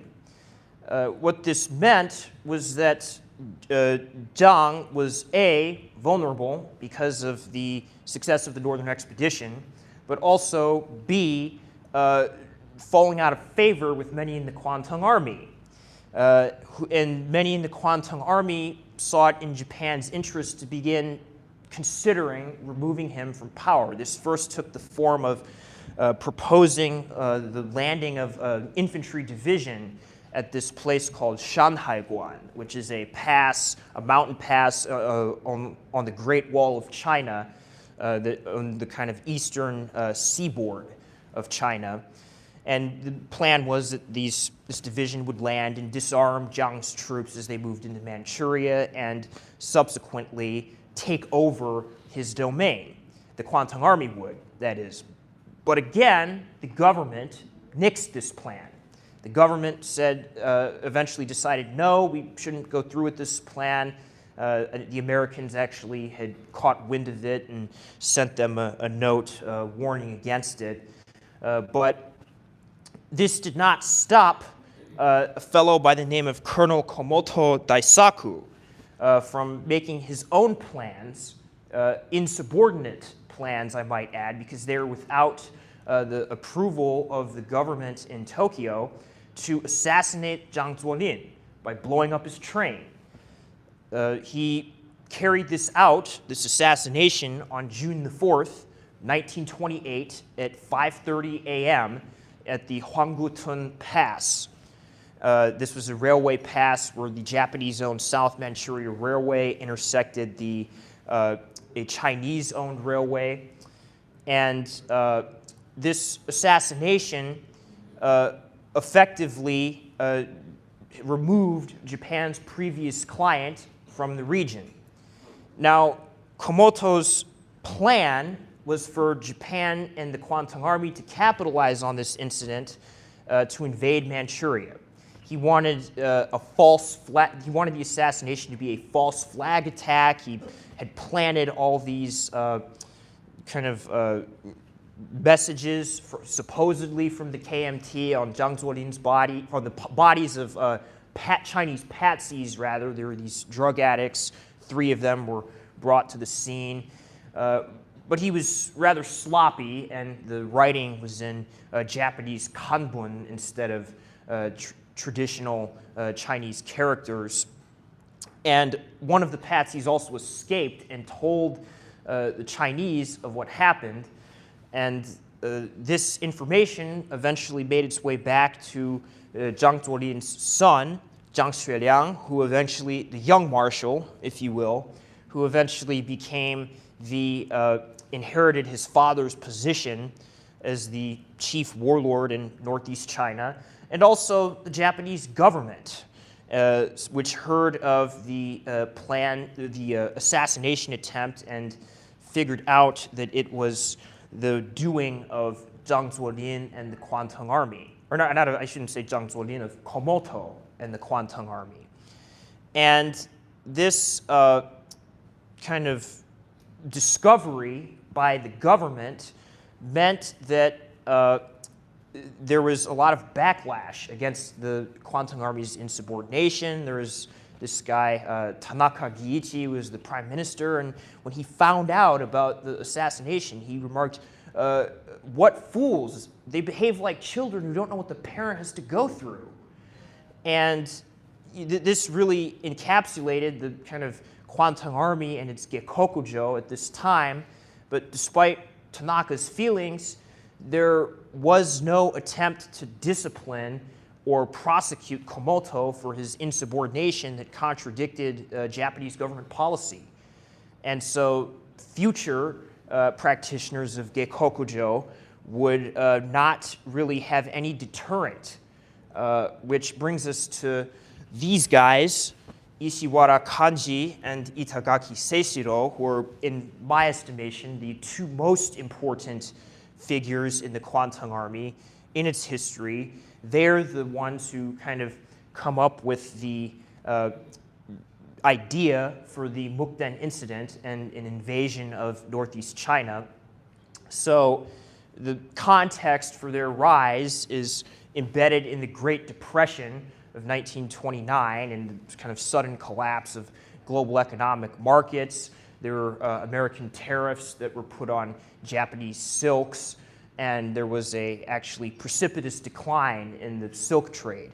You had roughly 356.1 million kind of dollars worth of silk in 1929, and then this decreased to about $69.8 million worth of silk in 1934 in terms of exported silk to the United States.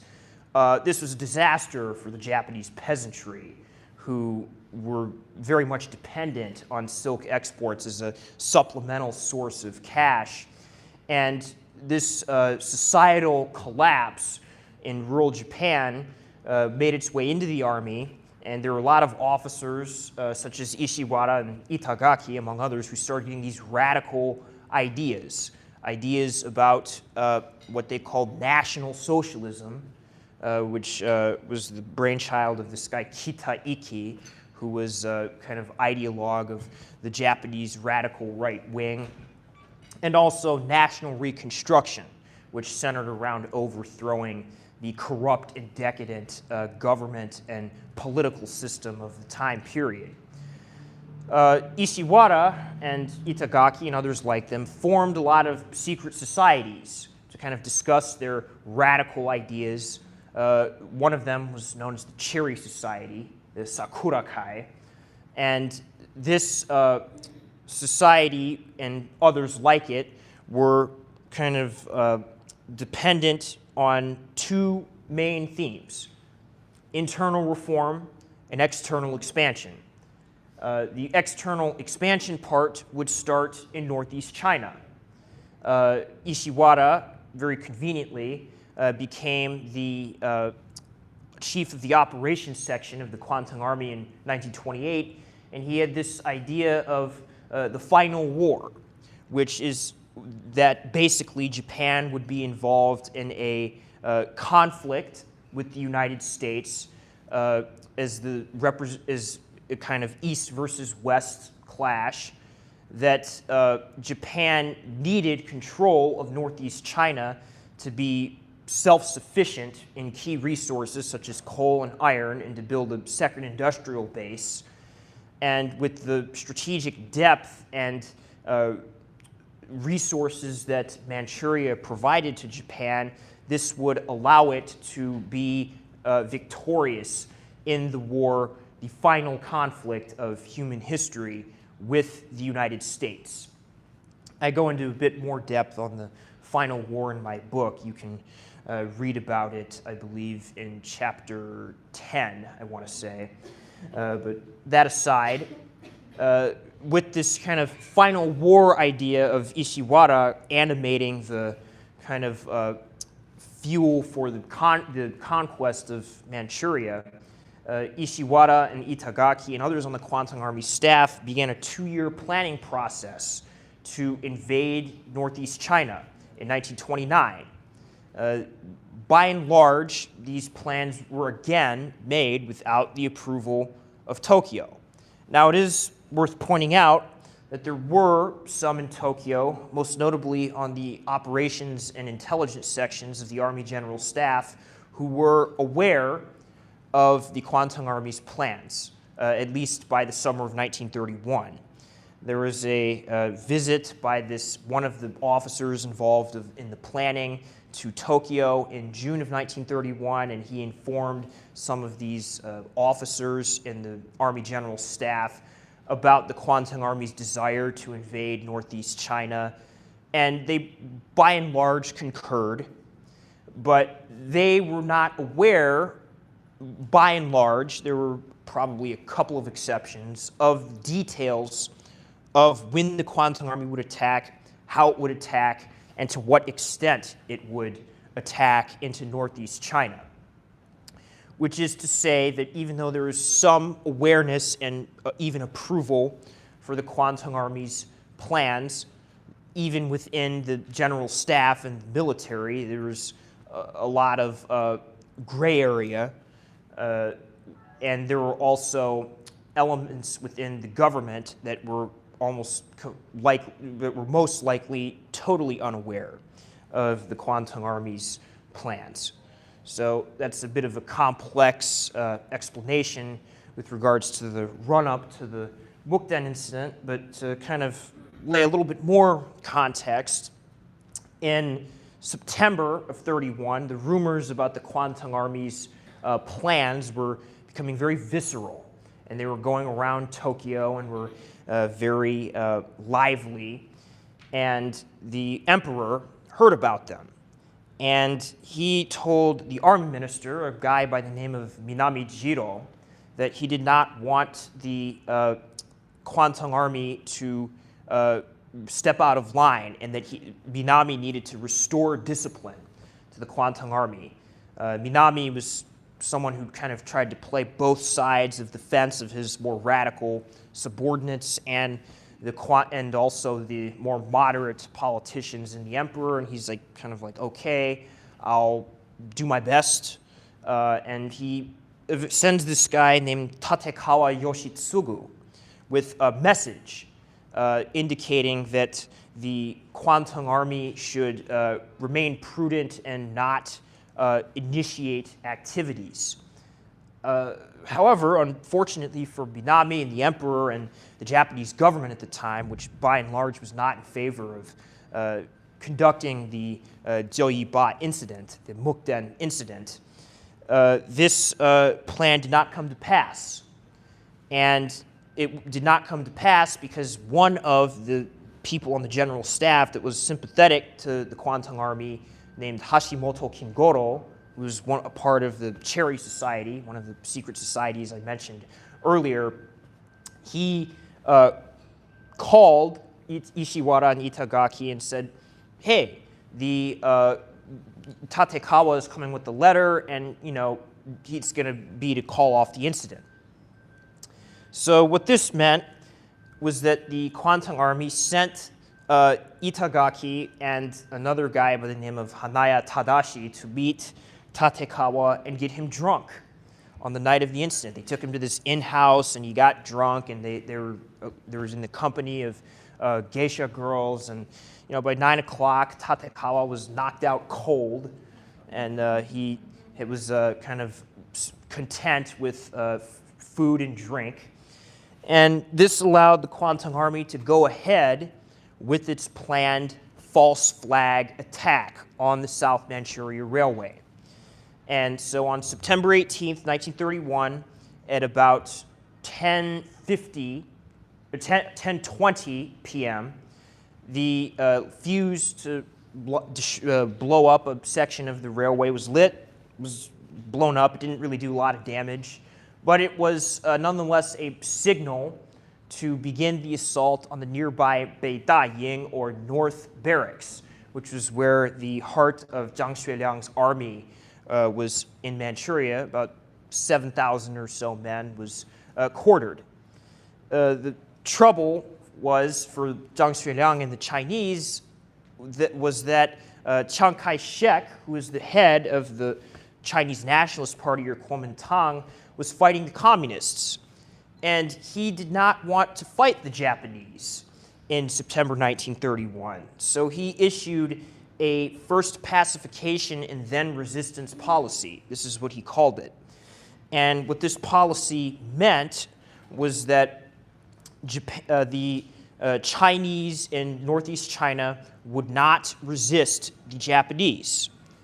Zhang Xueliang relayed this order to his forces under his command. And to give you an idea of how unprepared they were on the night of September 18th, the forces in the North Barracks, the Beidaying Barracks, they had lights on, which illuminated their silhouettes and helped guide small arms fire from the Japanese. And the sentries were armed with dummy rifles. that is to say fake rifles, and even have real weapons for the sentries at the North Barracks. And so given this kind of state of unpreparedness, which was evident throughout the cities on the along the South Manchuria Railway line and elsewhere that were targets of the Kwantung Army's attacks, the Kwantung Army was able to rapidly concentrate, coordinate assaults, and seize its key objectives on the night of September 18th and 19th. This includes the North Barracks, Changchun, and Mukden, or Shenyang, which were all along or near the South Manchuria Railway. Soon thereafter, on the morning of September 19th, the Japanese cabinet had a meeting. And this meeting was with regards to the activities of the previous evening. And the Japanese foreign minister, Shidehara, who I mentioned earlier was more friendly to China and more an advocate of diplomacy as opposed to brute force, had been getting some intelligence reports from his consul in Mukden with regards to the Kwantung Army's activities and their preparations.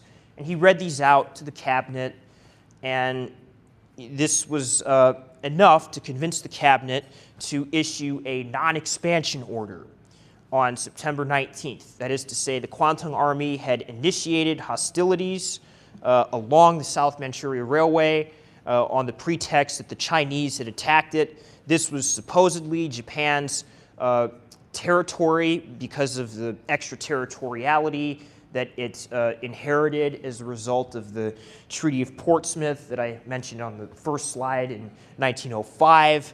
And this was seen as an outrage by the Kwantung Army and justified their attack. Well, the cabinet was content to allow the Kwantung Army to attack along the railway for a little bit, but not anywhere else in northeast China. They would contain the incident to this narrow strip of land along the SMR.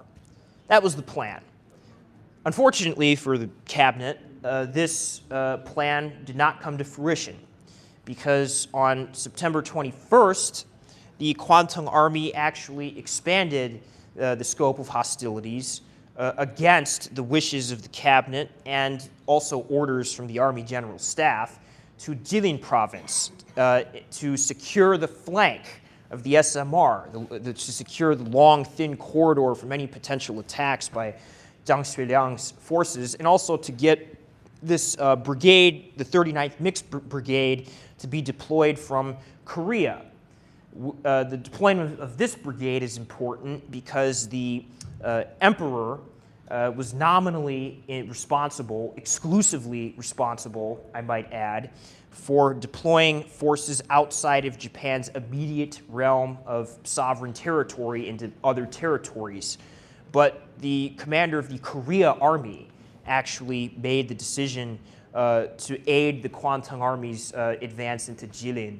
And so this totally undermined both the authority of the emperor due to the actions of the 39th Mixed Brigade, and also the authority of the cabinet and the government, which had issued the non-expansion order on September 19th.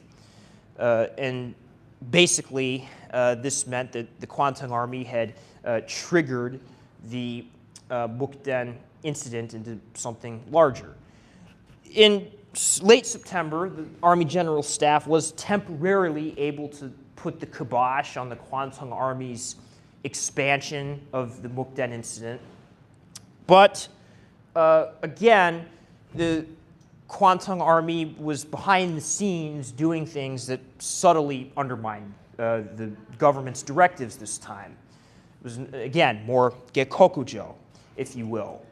The Kwantung Army began supporting separatists, regional and ethnic separatists in the northeastern China. Figures such as Xi Qia and Zhang Jinghui. These guys were kind of co-opted local elites that had a bone to pick with Jiang Xueliang and his government oftentimes, and the Kwantung Army offered them strong positions as a part of their apparatus, or soon-to-be apparatus, in northeastern China. In October 8th, the Ishiwara initiated the bombing of Jinzhou, which was outside the railway zone of the SMR, outside of Japan's nominal area of interest in northeast China. And this bombing was, again, done without approval from the government. It was an act of gekokujo, a severe one. And it was made all the more severe by the fact that the Kwantung Army, or that the Japanese government, rather, had promised the League of Nations that it would not expand the incident in northeast China. So not only had the government told the Kwantung Army not to expand the incident, it had told the League of Nations, which was the international body that formed in the liberal consensus in the years after World War I, not to expand the incident.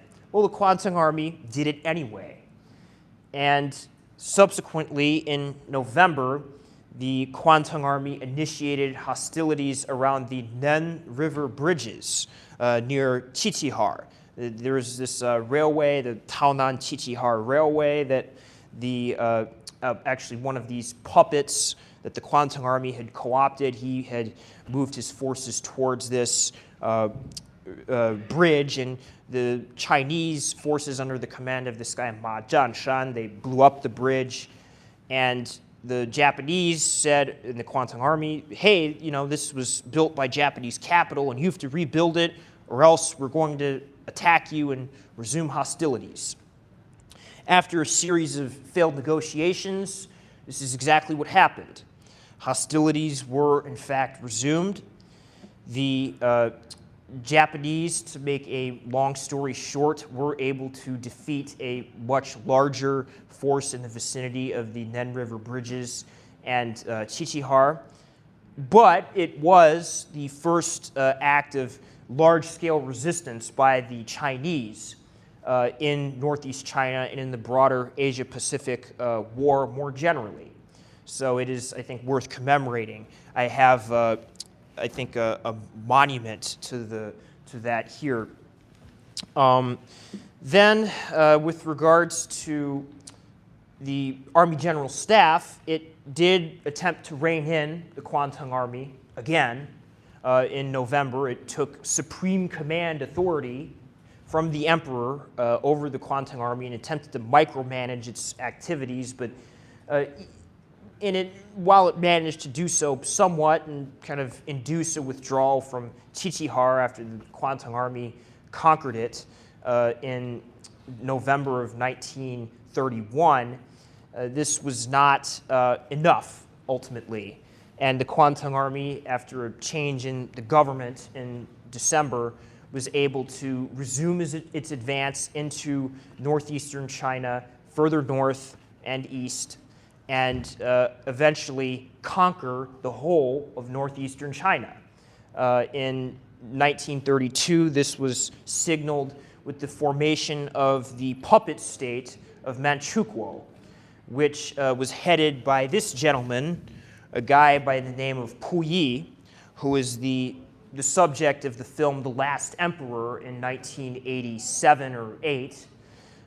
He was the last Qing Dynasty emperor, and he was kind of coerced, actually, out of the city of Tianjin by agents of the Kwantung Army. This is also, the details of that are also in my book and also in Puyi's biographies that he wrote after the war in the 1960s. So with the formation of the puppet state of Manchukuo and the total conquest of northeastern China, you would think that the Kwantung Army had gotten a hold of the resources that it wanted. It had established its desired self-sufficient kingdom in northeastern Asia, and that it wouldn't want to expand anymore. But this was not the case. The reason this wasn't the case was actually because a lot of the coal and iron deposits that the Kwantung Army wanted to get its hands on were further west in northern China, in Rehe province, also in Inner Mongolia. And so, additionally, there was the fact that the Chinese forces under Zhang Xueliang were still present, over 100,000 in Rehe province in the 1930s, in the 1932 and 3 specifically. So this was a threat to the western flank of the Kwantung Army and its puppet state of Manchukuo. So in 1933, the Kwantung Army invaded Rehe province. It expelled the forces of Zhang Xueliang. It managed to take it over, but it continued its advance into northern China as well. It didn't just stop at Rehe either. It again used the mechanism of the false flag attack to there was an assassination of a pro-Japanese Chinese journalist in Hebei province in northern China. And this was the pretext for the Kwantung Army to coerce the local Chinese authorities to sign what was called the He Umezu Agreement, in which the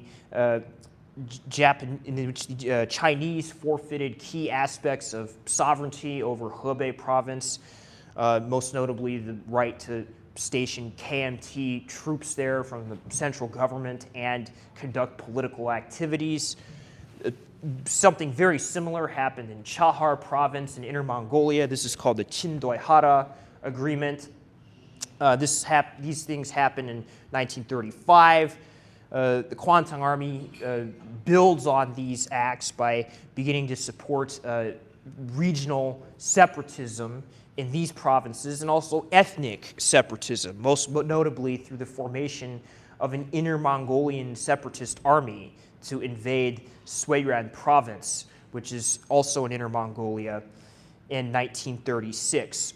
This invasion failed quite spectacularly, but it was enough for Zhang Xueliang, the young marshal, the guy that had been in charge in northeast China, to kidnap Chiang Kai-shek and force him to end what he saw as his misguided first pacification, then resistance policy.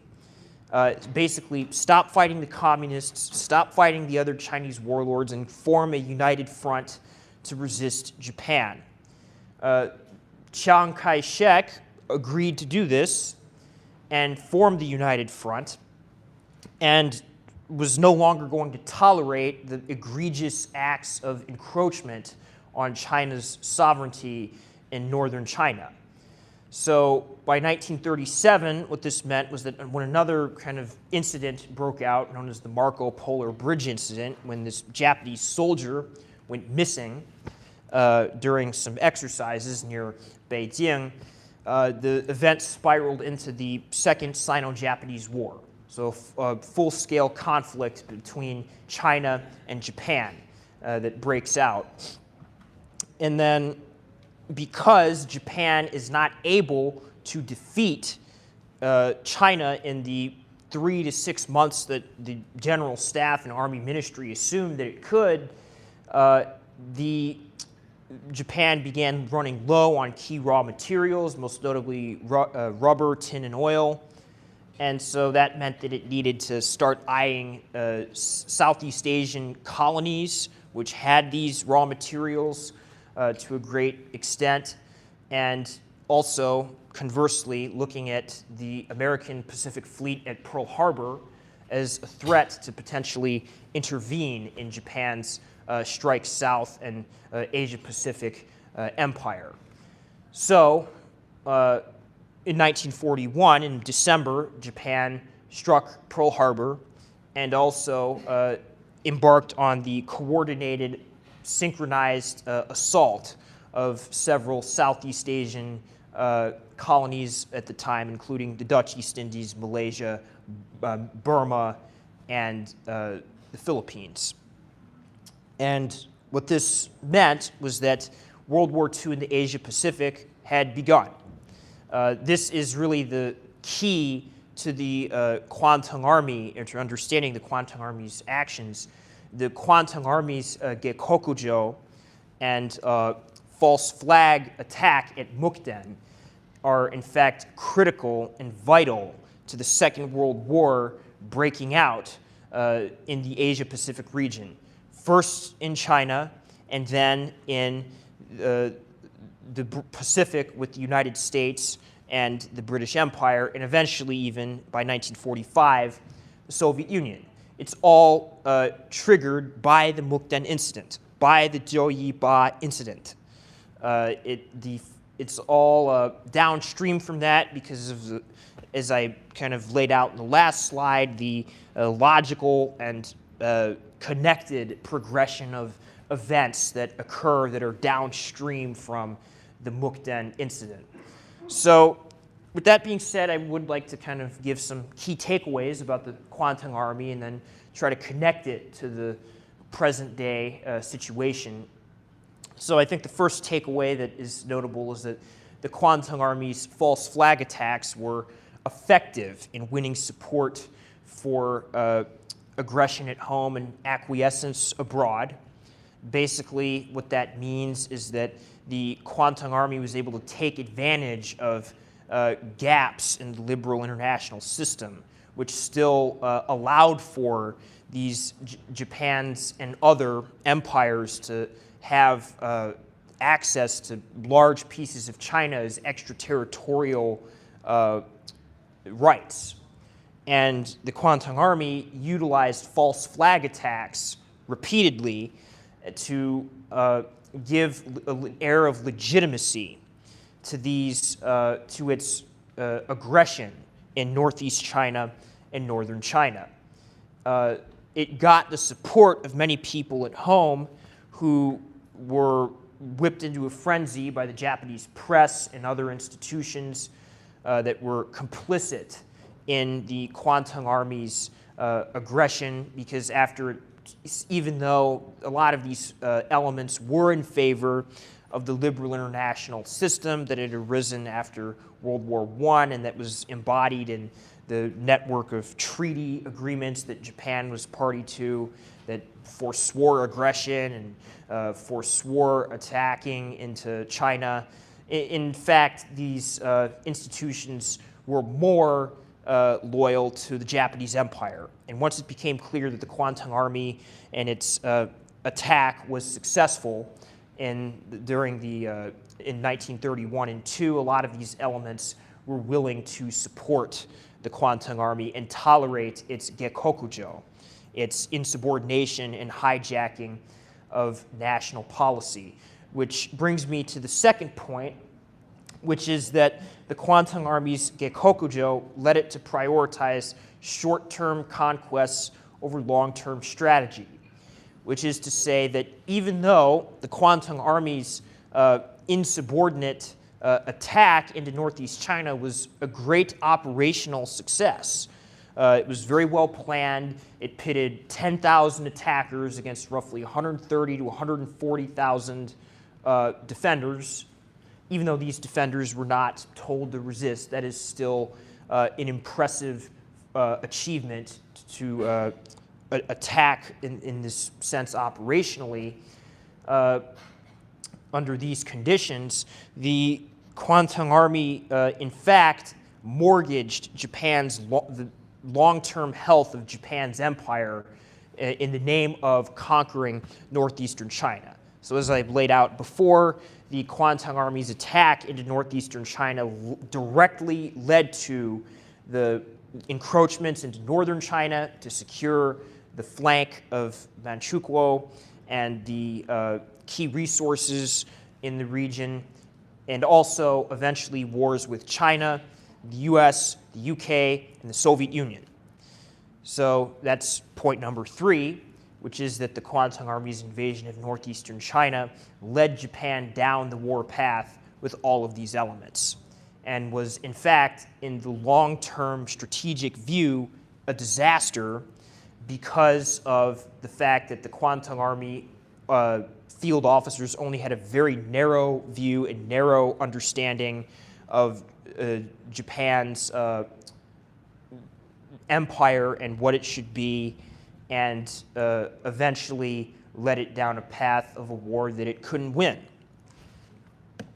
So with that being said, however, despite the Kwantung Army's discretions and also its atrocities and barbarism, which is another part of the story that I'll be covering in volumes 2 and 3 of my book, many figures within the Kwantung Army and Japan's wartime apparatus in northeastern China became prominent in post-war Japan. So you have this guy, who's the most notable figure by the name of Ishishiro, who was the commander of Unit 731. This was Japan's bacteriological and biological warfare unit that was embedded in the Kwantung Army, and it was responsible for a wide variety of atrocities that we'll be getting into in the next presentation, I suspect, including bacteriological and biological experiments on live subjects, live vivisections, infecting people with diseases on purpose, freezing people, blowing people up, this kind of thing. So instead of being prosecuted as a war criminal, this guy, Ishishiro, basically was able to use the results of his studies as a kind of lever. He was able to offer them to General MacArthur after the war and said, hey, our findings and our research and the technology that we have could help America's own biological weapons program, which America believed that it needed access to because of the Cold War with the Soviet Union. And so the Americans quietly let this guy off the hook, as well as the rest of Unit 731, and actually used him and his work to help kickstart America's own biological weapons program at Fort Detrick. There are other figures as well within the Kwantung Army wartime apparatus who were responsible for atrocities that emerged to prominence in Japan after the war. One of them is named Kishi Nobusuke, who was in charge of building the military industry in the northeast China in the mid-30s and into the 40s that entailed the enslavement of millions of Chinese people in very brutal conditions. And he was allowed to become the prime minister after the war of Japan by the United States and by the CIA in particular, because he was useful as an asset as the prime minister of Japan, which the U.S. wanted to be a bulwark in the first island chain to contain China and the Soviet Union during the Cold War. So really, it's to a great extent because of these Cold War calculated decisions that Japan is still today even not really, is still to a great extent influenced and run by the descendants of those that oversaw the Second World War and the atrocities that were committed. For example, Abe Shinzo, who was Japan's prime minister until 2021 when he was assassinated, he was Kishi Nobusuke's grandson. Politics in Japan is rather familial, but this just goes to show that the osmosis of the wartime era has not left us in the present day, in large part due to the Cold War decisions of Japan and the U.S., which needed Japan and its Cold War in Asia. And I would also say that Japan has never really sincerely apologized for the atrocities it committed, from whether we're talking about the illegal attack on September 18th, Unit 731, the mass enslavement of millions of Chinese, or any other litany of crimes that it committed in Asia during the war. And You still have Japanese officials visiting the Yasukuni Shrine, where everyone who died in the Emperor's War is enshrined, but the trouble is this includes a bunch of Class A war criminals that were responsible for these atrocities. And this obviously does not sit well with a lot of people on the Asian mainland, particularly in China and in Korea. And so the memory of Japan's atrocities remains alive and well in these places, but we at PAE are trying to keep that memory and the history of events alive in the US and the Anglosphere and the Western Hemisphere. And I think that's kind of our mission and what we're trying to do. And certainly what I intend to do with my book is to bring this history to an English-speaking audience. So without further ado, that is the end of my slideshow. I don't know how much time we have, but I am more than happy to open this up to people's questions if they have any, and I'll do my best to answer them. So, yeah.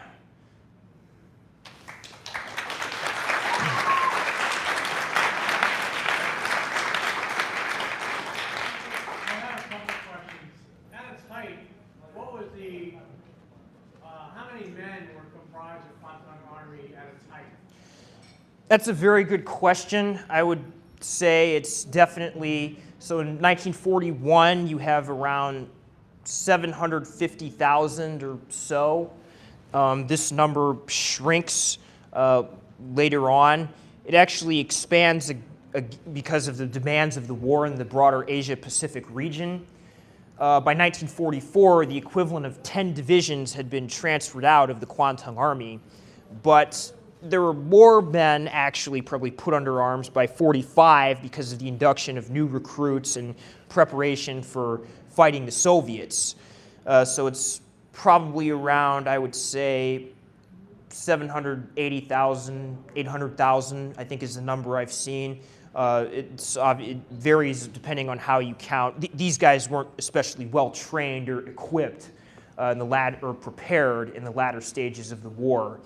But it is noteworthy. I would say that the Kwantung Army was at its peak in the summer of 1941, after it had actually built up its forces in Manchuria in the event that the Soviet Union collapsed in the face of the German invasion. The thinking was, hey, we can go in and pick the ripe persimmon. That was the term that was used.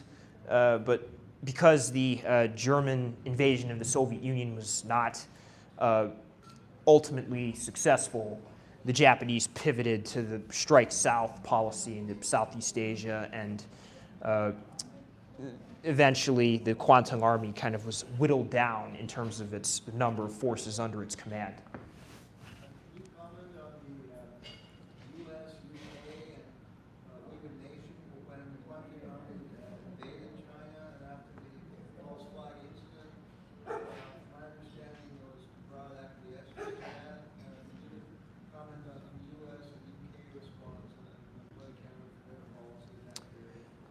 Yes, I definitely can. I actually spend a fair amount of time in my book addressing this. So the kind of the response of the U.S. and the U.K. and the League was pretty milquetoast.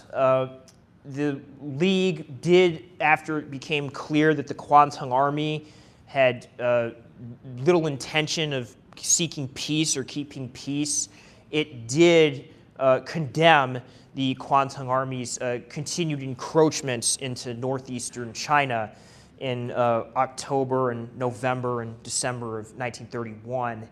But these condemnations were ineffectual. There was no action behind them, and the League of Nations didn't really have an armed force that it could deploy to stop the Kwantung Army, so it didn't really matter. With regards to the US and the UK, they by and large the US sent some kind of ineffectual messages to the both China and Japan, saying, we should adhere to the Kellogg-Briand Pact and adhere to the principle of pacifism and not go down the path of war. the U.S. didn't want to get involved in the war in the Asia Pacific because of the Great Depression. The UK was in similar territory, in a similar position, but it is noteworthy that actually Secretary of State Stimson, who was getting all these, intelligence reports that the Kwantung Army had in fact triggered the incident and was responsible for it, and even that it was acting without orders from Tokyo. And so Stimson was aware of the Kwantung Army's false flag attack and its kind of fraudulent nature, but until about 1931 November, he didn't really act on it when he kind of did condemn the false flag, or not the false flag, when he did, I think, send some message to Japan with regards to its duplicitousness in the course of negotiations in Northeast China. And he also actually eventually passed something called the Stimson Doctrine in 1932 February.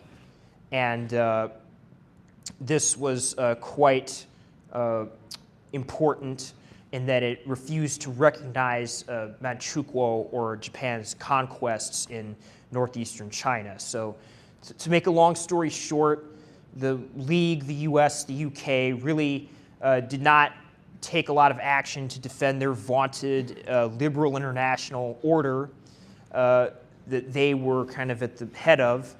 But there were some people who were aware of the Kwantung Army's transgressive activities, and Stimson in particular did at least issue some statements against it. Today is the faithful anniversary on the September 18th. Yes, I have the... What do you think about the future of Sino-Japanese relationship in the future coming up? That's a very good question. I think that today we have a geopolitical situation that's somewhat charged, in which the world seems to be aligning into two blocks again. You have kind of the broader kind of Chinese and Russian and Iranian bloc, and then you have the America, Britain, Europe, and Japan bloc. Japan is currently against China right now to a certain extent, and it's kind of rearming, actually, the Japanese Defense Force at the behest of the United States and American policymakers. And it's also, again, not really adequately apologized for the events of the Second World War. So I think until Japan apologizes and does not make itself hostile to China and other countries in Asia, I think that there will be fraught and, shall we say, maybe hostile even Sino-Japanese relations in the future, unfortunately. Yeah, I've got two questions.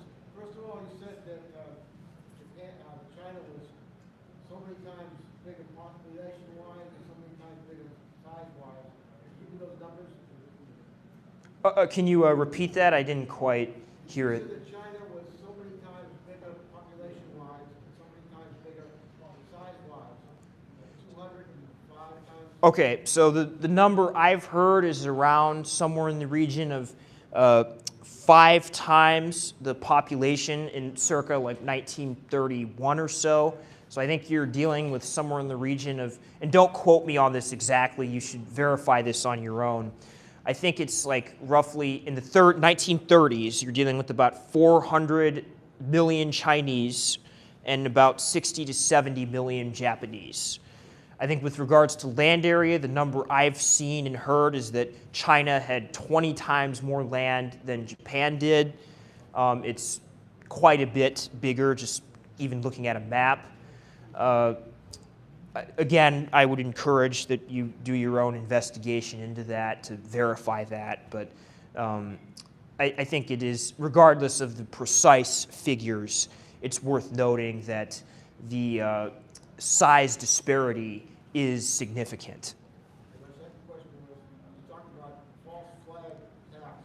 Could you describe how a false flag attack is? Yes, of course. I probably should have done a better job of that in the course of the presentation. So basically, what a false flag attack is one side attacks, in Japan's case, its own infrastructure, its own forces, its own civilians, and blames another party, right? So the key is you blame the other party or another party for an attack. And so they blamed the Chinese and Zhang Xueliang's, the Young Marshals forces, for the attack on the South Manchuria Railway. And this was the cause for war that Japan had for invading northeast China. So unfortunately, it seems that my time is ending. I think I can, continue this during the breakout session, but I greatly appreciate everyone for listening to me drone on for an hour about this and kind of giving me a good audience. And I appreciate the questions. And if you have any more, please come to me at 2 p.m. for my breakout session. Yeah. Thank you. Okay, put it there. Okay. Oh, that's right, that's right. Okay.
Do you have my phone?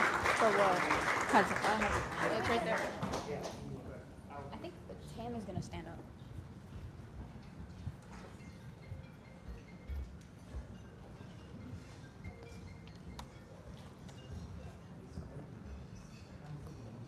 Where's the mic? Can you also tell them that it's so obvious that they won the National History Day from New Mexico?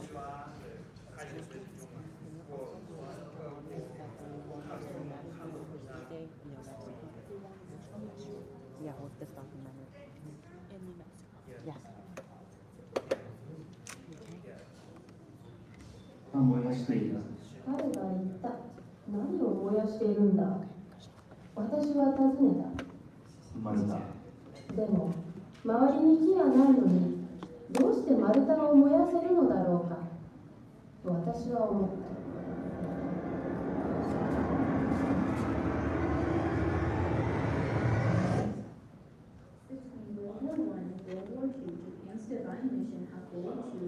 all the world under one roof, paired with its voice of political stability led to Japanese attempts at territorial expansion all over East Asia. The Japanese invasions of East Asian nations increased global tension, leading to the creation of Unit 731, a secret biological and chemical warfare research unit designed to help Japan gain its tactical military advantage before and during World War II.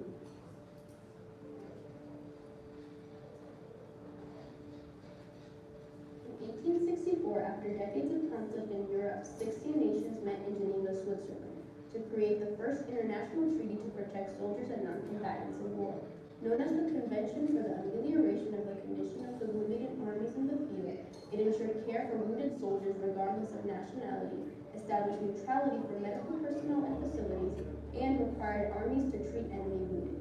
These principles influenced the Hague Conventions of 1899 and 1907, which created both military responsibilities for the humane treatment of prisoners of war and established basic human rights for prisoners of war.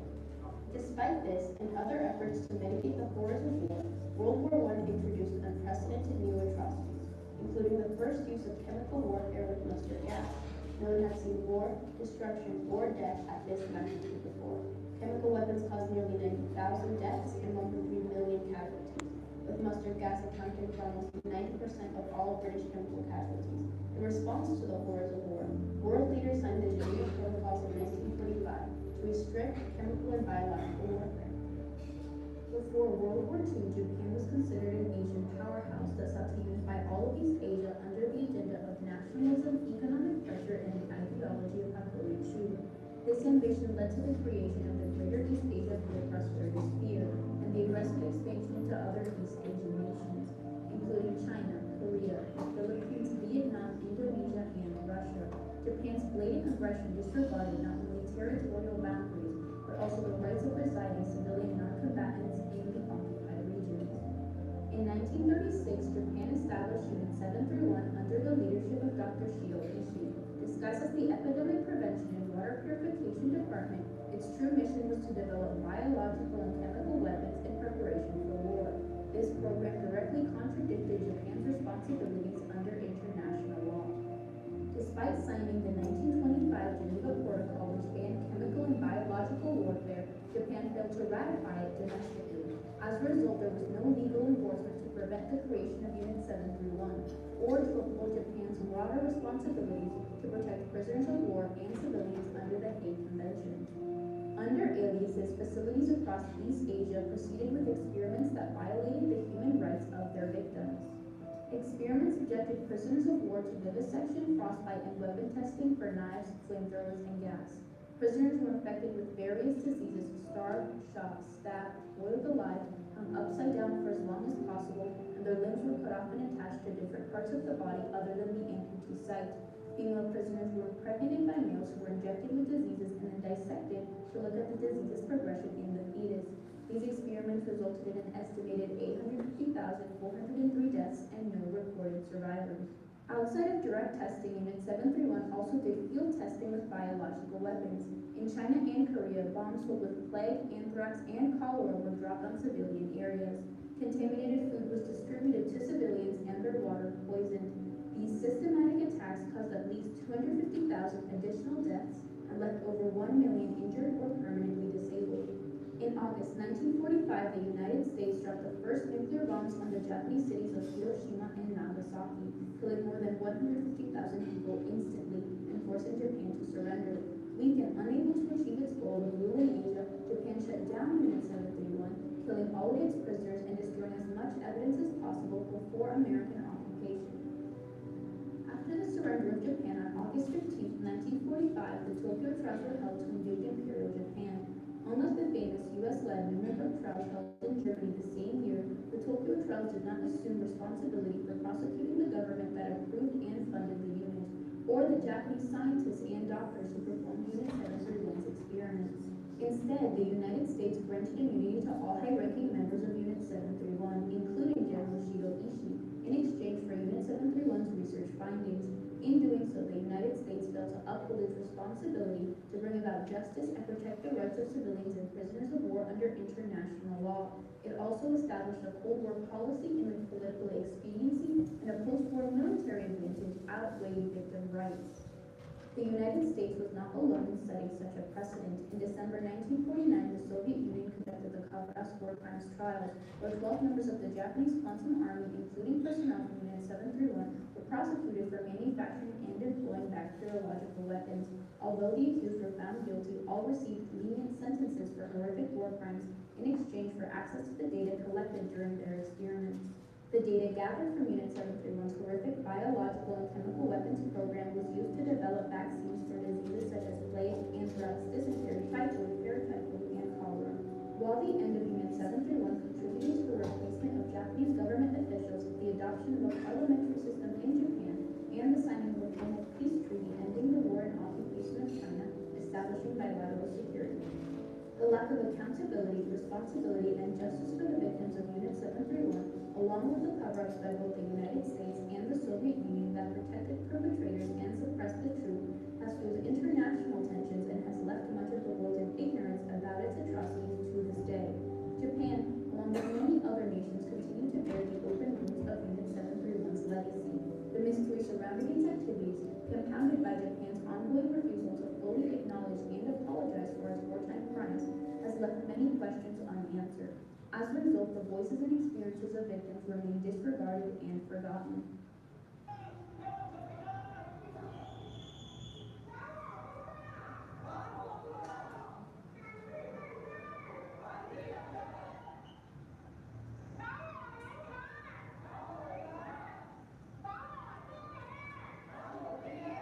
In an effort to shed light on Japan's hidden crimes, Katsuo Nishiyama, Professor Emeritus at Shiga University of Medical Science, formally requested the names of Unit 731 medical personnel from the Japanese National Archives in 2015. Initially, he only received a heavily redacted list. After constant pressure on the government in 2018, Japan finally released the full names of 3,607 individuals connected to the unit. This disclosure sparks the establishment of Unit 731 memorial museums in China and intensified protests from countries affected by Japan's wartime actions. Adding to the ongoing pain, families of Unit 731 victims have filed numerous lawsuits over the decades, seeking restitution and official acknowledgement from the Japanese government. However, these cases were constantly dismissed. In a few instances, Japanese companies offered small compensations to selected victims, but no broad or official reparations were made, further deepening the sense of injustice. 我们中国人有一句话，敢不敢当？为什么你们敢不敢当呢？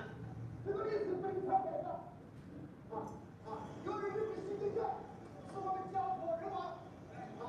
我们坚决的要求，为了中日人民的友好，也希望日本政府和日本人民不能忘记这个历史。 Japan failed to uphold its responsibility of protecting the rights of civilian non-combatants and prisoners of war by disregarding their inhumane treatment during wartime and using biological and chemical weapons. 这我死了5个，太太、祖母、媳妇、儿子甚至都死了，有个人肚子里生死那个肚子里面带来太别一条这当时不晓得是17年不晓得是日本鬼子团的事情。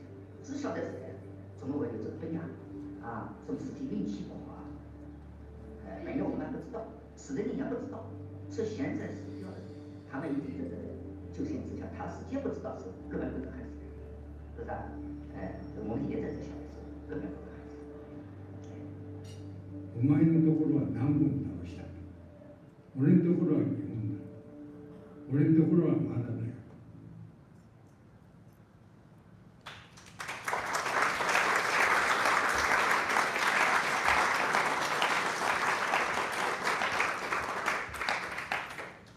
Okay, thank you. That was our documentary, and now we're open for questions. That was a very broad overview, but we are glad to give more in-depth details. What inspired you to create that? So this was done sophomore year, and at this time we were taking AP seminar. A huge part of that class was to compete in National History Day, in which it's basically you compete with any historical topic, event, person on a broader central theme. At the time we competed, it was rights and responsibilities. And we initially wanted to do, did it turn off? No. We initially wanted to do something related to war due to it being such a largest example of rights and responsibilities being ignored or violated. And while looking through World War I and World War II, we stumbled upon Pacific Atrocities Education, and a specific article we stumbled upon was Unit 731. It was a broad overview of Unit 731 and all the experiments they had done. And because of that, we were surprised when comparing it to our knowledge on Nazi Germany and how similar the two atrocities were, but we are taught so much about Nazi Germany and the Holocaust, but this was just completely out of our knowledge. We've never learned about this in any of our history courses or textbooks. So this is why we chose Unit 731, because of our lack of knowledge and also the want to educate others on it.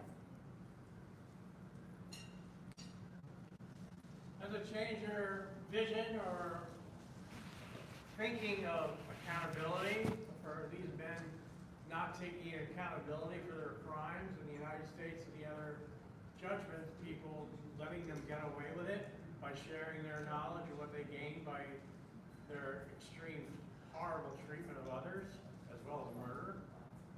So that was actually a very big part of it that we saw interesting. We noticed that political expediency was the biggest part of this. They were exempted from a lot of the crimes they committed, and most of them had max 25 years in labor camps for all the deaths and horrific experiments they did. They did live vivisections, they literally did frost experiments, and they just harmed so many people. But they didn't get any justice. There was no apologies. There wasn't anything. And everything slid by. Also, at the same time, so many people who worked in Unit 731 were let off free. There was no trials for them, they had no consequences, and they were able to live their lives in hiding, or they were able to just live their lives away from Unit 731. I think another big thing is that there were hardly any reformations from this event. We saw from the Nazi Germany, there were the Nuremberg trials, and then we had the Nuremberg Code established after that. But based off of Unit 731, the Tokyo trials, and the Khabarovsky trials, there were no real reformations, and that changed our viewpoint a lot. Because at first we were looking for a legacy of the event, a legacy of reform and change, but none of that lasted. There wasn't anything. So the biggest thing that we decide to harp on, especially in this documentary, is just the idea that there are lasting victims and they're not noticed. It really changed our idea of accountability because compared to Nazi Germany and how they did basically the same crimes, it really just depended on how the U.S. felt about it. So they were about to go to war with the Soviet Union, and they found the information very useful. And because of its lack of knowledge, even globally at that time, compared to Nazi Germany, where all the UN knew about it, or the League of Nations at this time before it was disbanded, compared to that, they couldn't hide that, and they couldn't take the findings from Nazi Germany because it was known. They would have to hold them accountable. But their idea changed when they found that not a lot of people knew about what the Japanese did, and so their idea of accountability wasn't the crimes, but how useful the information was to them.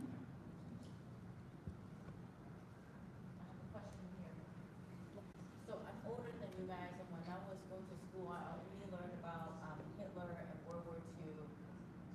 What would you say nowadays the school curriculum is like? Do you guys learn much about what happened in Asia?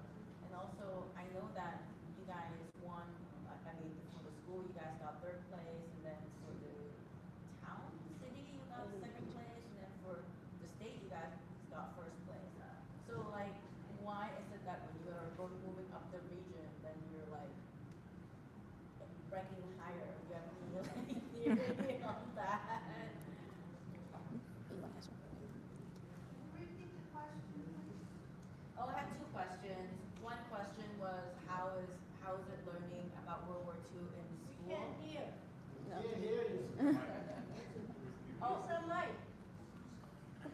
Is the mic? Yes. My first question was if you guys learned about what had happened in Asia during World War II. Because when I was going to school, it's maybe 99% Hitler and World War II. And my second question was, when you guys were competing, you were winning third place in the school, second place in the town, and then first place in the state. How were you guys moving up the ranks? Is it the same film, or did you guys change it? So you have any theory on why that was? And yeah.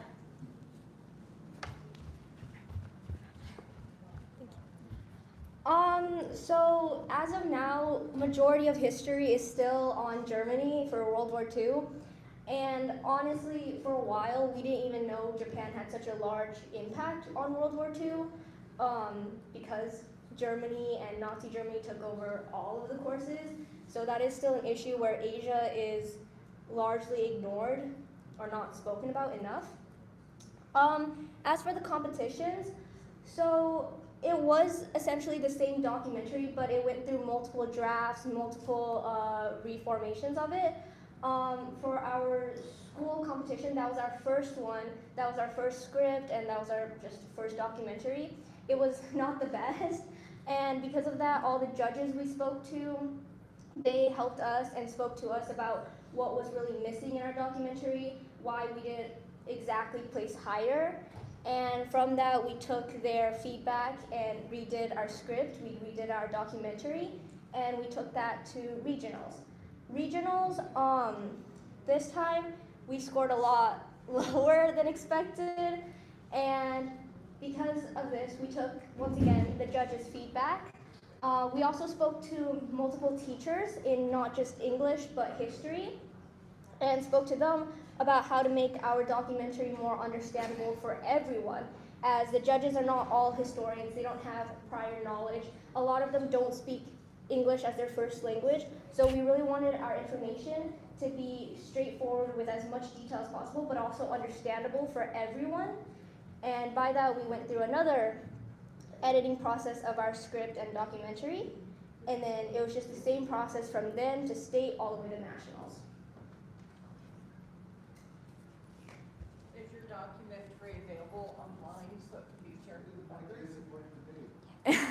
So yes, our documentary is online. I believe that Miss Jenny had actually posted on Pacific Ocean Atrocities, or oh, she hasn't done it yet, but should be. But there is a post on YouTube if we just search up the title, Denial, Duty, and the Right to Justice for Unit 731. It is posted online for your viewing.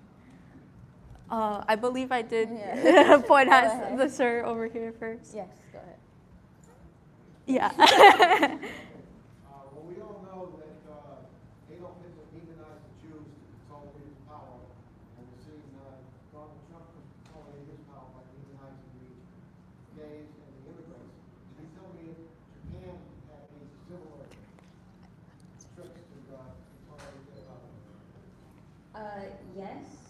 For Japan, what they did is that the prisoners of war and the people they experimented on were in other parts of Asia, like Chinese, they're Vietnamese, they're from Indonesia, and in that area is how they victimized those people.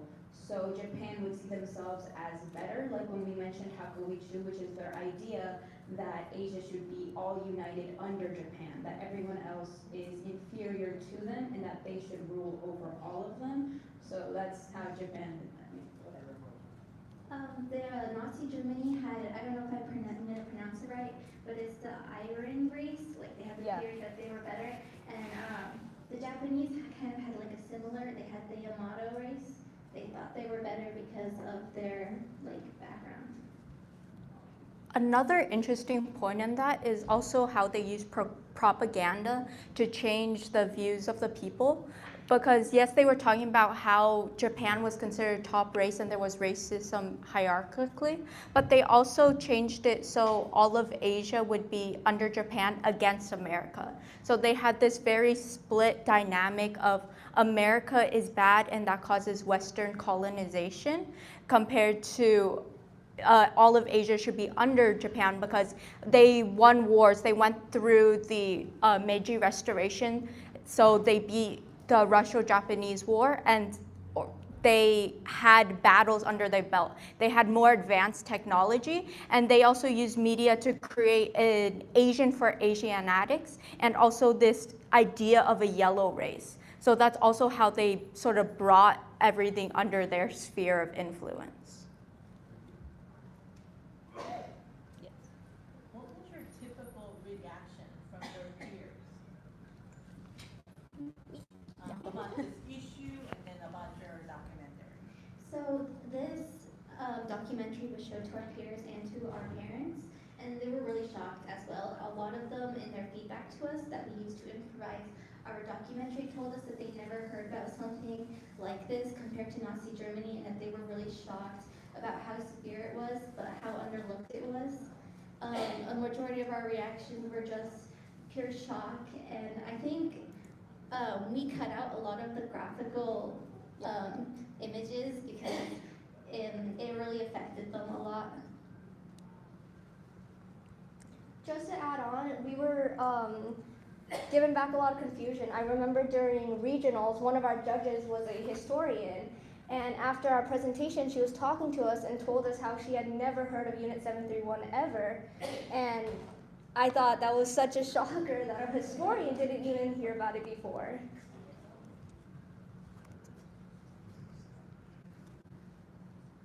Thank you for the video. Because of the geopolitics, Unit 731 hidden from the general public. Japan subsidized and funded universities, and all the professors favor their side of view and how we can work together and uphold the truth. And right now they still deny all these atrocities commit against all the Asian Pacific people, and how we can, they are using the pretext that they are the atomic bomb victims, but they forget that they are the perpetrators.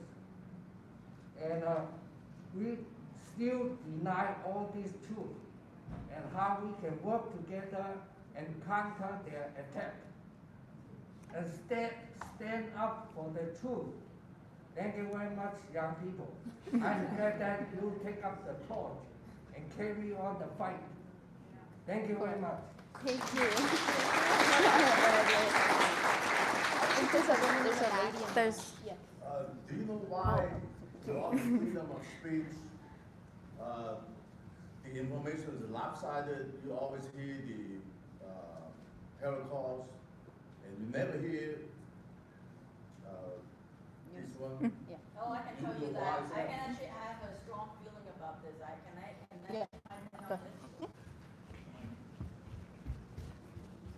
We have an internship program at Pacific Atrocities Education, and a professor that was actually sponsored by Mitsubishi. So Mitsubishi was a wartime corporation, and they benefited a lot from slave labor during World War II. And a professor reached out to one of our past interns to tell her that if you continue doing this kind of research, your future is not going to be too bright. So if you do this kind of research, you get kind of a warning. and we also have a lot of comments on our social media that we constantly delete because it's just, they will tell you that you're communist propaganda or you're part of CCP, but in reality, we're actually using the National Archive. So it's really, so there's all kinds of pressure that would come at you when you're doing this kind of research. And then you want to answer that question too? Yeah. So there was actually a lot to add to that. Like she was talking about, there was a lot of silencing going on. I believe also one of the prominent ministers in Japan during the time, he decided after the war to start speaking out about it, but then he ended up being silenced and executed for what he was talking about. And there were also a lot of different changes to media that made it harder for people to access or that morphed the perception of people.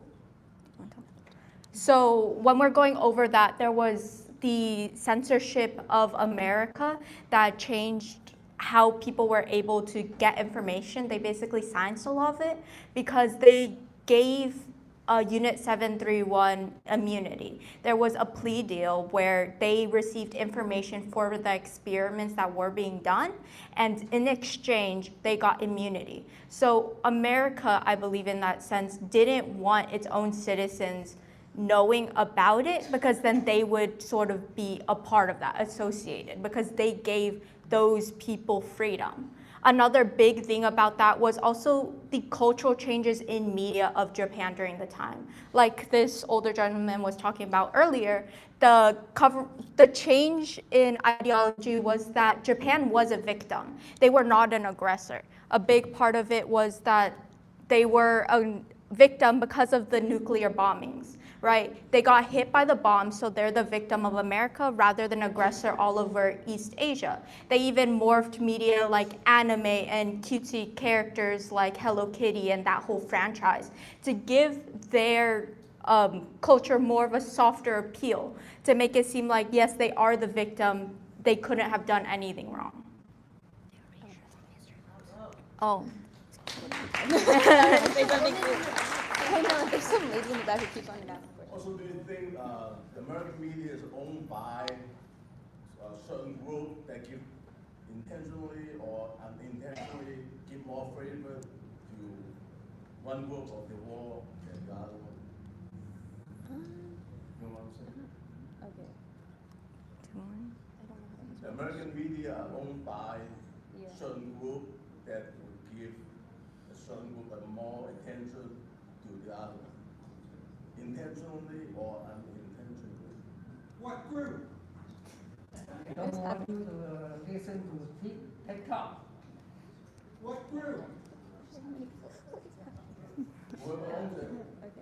Also, I want to add that the 731 unit directly affect the infant. I can give the microphone out to the speaker if you want, to the audience member while they talk. So who's speaking now? You're speaking?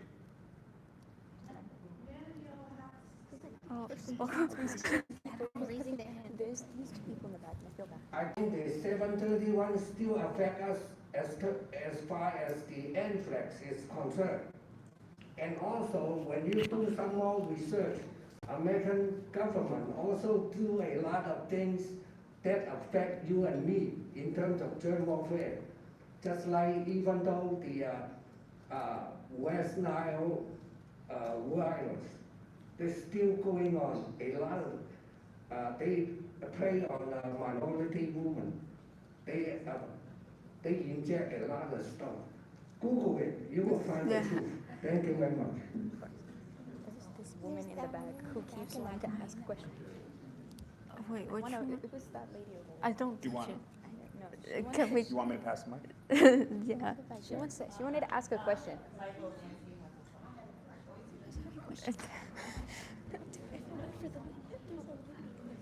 Thank you very much. I think you're the youngest group in this audience here. And I want to ask you, after this documentary, what you guys plan to do next? Who wants to answer that question? Sorry.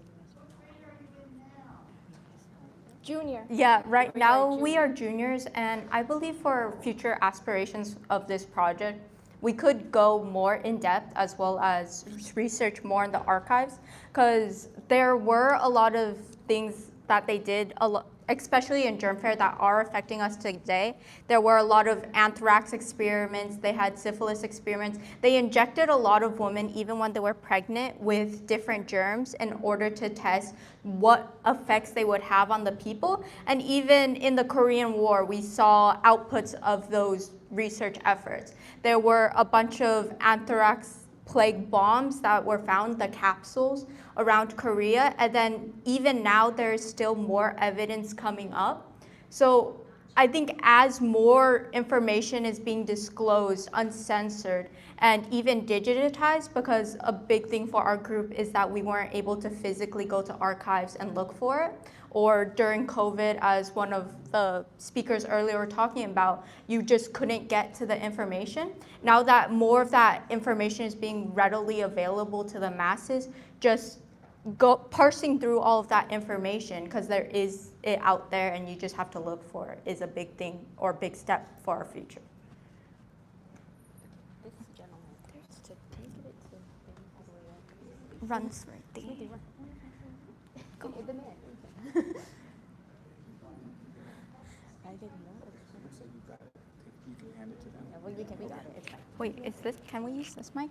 This mic? I think that is for the video. That's for a video. For the video. 帮我翻译一下啊，我很高兴能够看到一些年轻的大学生来探讨24世纪大战日本的犯下的那个罪行啊，现在啊你讲。Oh, sorry, just translating this. He is very glad to see younger generations revealing the atrocities and know more about the Japanese history, Chinese history, and put everything together. 现在呢，这有正在上映一部电影，叫做《南京照相馆》。不知道他们年轻人有没有看过？如果看过的话，他的感想是怎么样？我们想听一下。There is a movie newly released in China, and it's about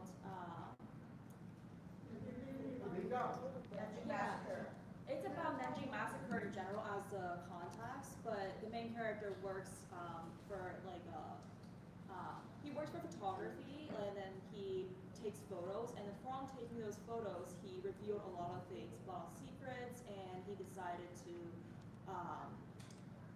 help like people getting their justice, and he realized that the Japanese did a lot of things through that. So it's like a kind of a new movie. So this gentleman was just really curious whether you have heard of this movie or not. No, we have. Maybe explain there's a recent Chinese movie, a TV series called Dead to Road, Dead to Road. Dead to Right, yeah. So you talk about the Nanjing Massacre. So if you have time, you go take a look. Yeah. Okay, we should probably watch. 最后呢，我就想讲一下我们这里有很多来自三藩市的那个第2次世界大战那个抗日战争那个纪念馆里面的义工，他们也很想了解一下热战的历史，特别是抗战的历史。如果你们有兴趣的话，可以联络我们，可以大家互相交流啊。好了，我讲这么多。Maybe I can translate. There's a Japanese War Chinatown. It's on Sacramento and Grand Street. There's a lot of Second World War information. So maybe you can go take a look and might get you more information. Yeah, we'll be sure to look. Thank you. That's on Sacramento and Grand Street. Yeah. So next one will be. We're running short on time. Hold on, yes, Nancy. What 1 minute There's one more question. One more question. Yeah. You touch upon the subject of Nanjing Massacre. Iris Chen has a book, Rebel 19. I don't know if That's what I read, yeah. Iris's mother is here. Please stand up.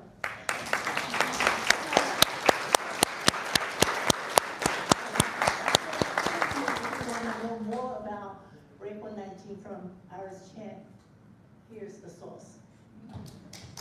I feel like I want to go to that one and ask her a question.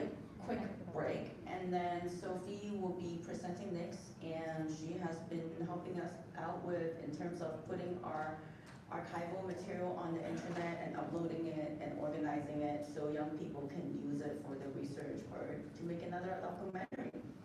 And lunch is out. And thank you so much to Kathy Sang for making this event possible.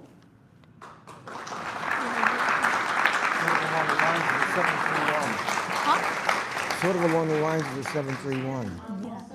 There were a lot of them, like the modern Siberia, and then there was Project 119 from the US. And I think there were just a lot of experiments that were like Unit 71, but just they were still more publicized, and you just didn't get as much information about Unit 71. That's why we got it. See, Von Braun should have been prosecuted, but he was rescued by the United States. Which was even worse is that, like, even for the people that were prosecuted or didn't get prosecuted, a lot of them became like prominent figures in like pharmaceuticals and education and like I'm Iris You guys did a great job. I have a new book right now, so I give each one. Thank you. Oh, thank you. Yeah, if you yeah. Thank you. I can sign for it. Oh, do you have a Okay.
All right.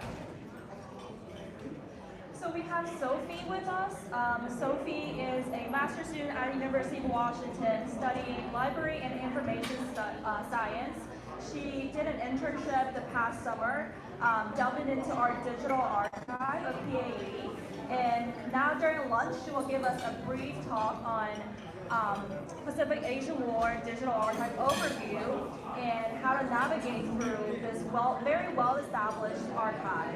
So let's welcome Sophie.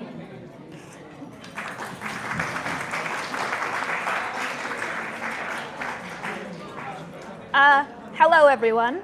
My name is Sophia Scheidegger, and this summer I was an archiving intern for Pacific Atrocities Education.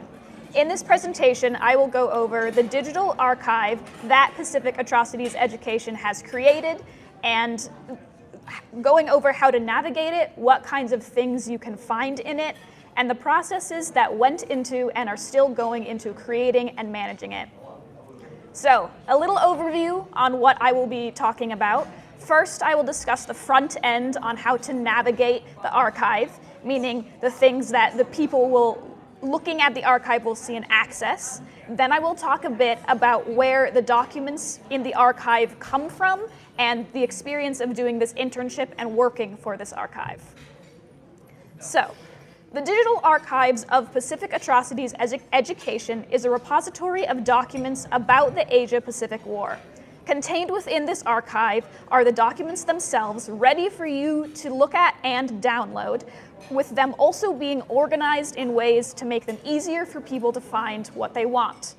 Now, to access this archive, in the first place, you will need to first go to the Pacific Atrocities Education website.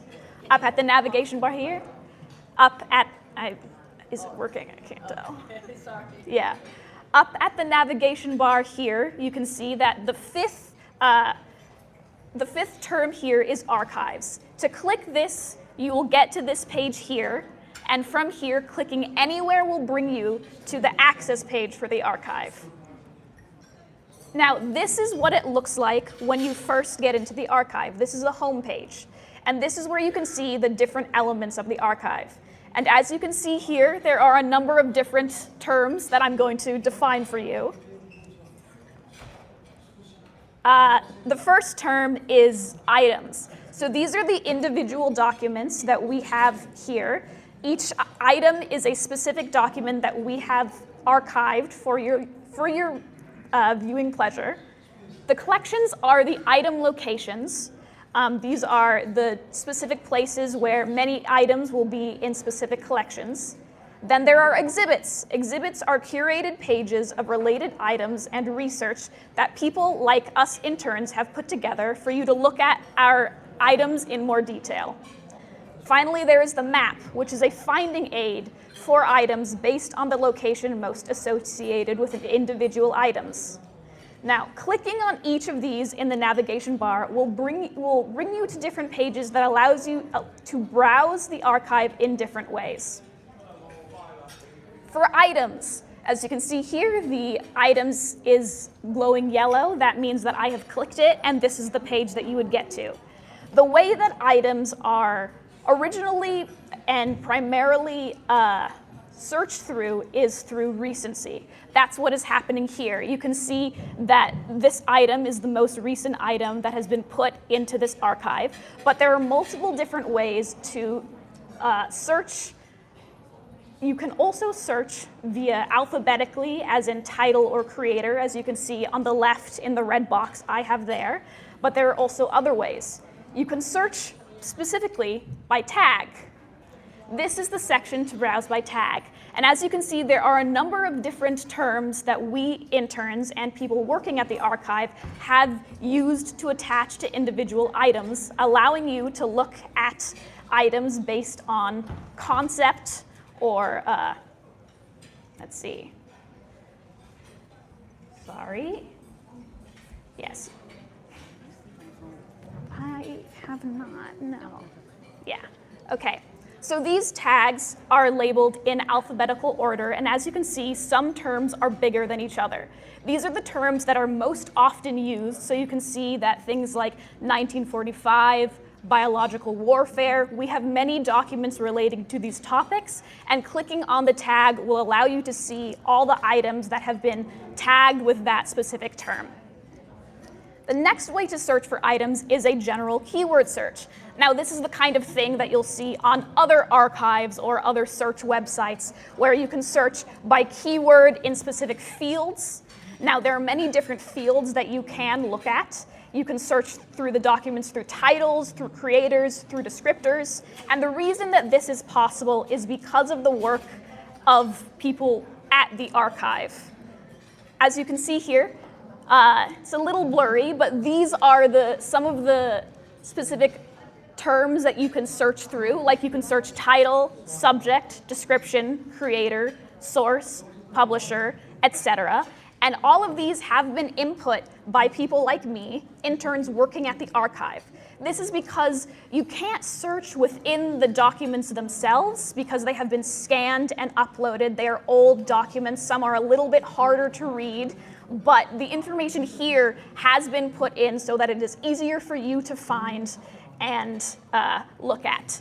The way that these have been organized is through the Dublin Core metadata method, which is a generalized metadata standard that is used for many things throughout the web.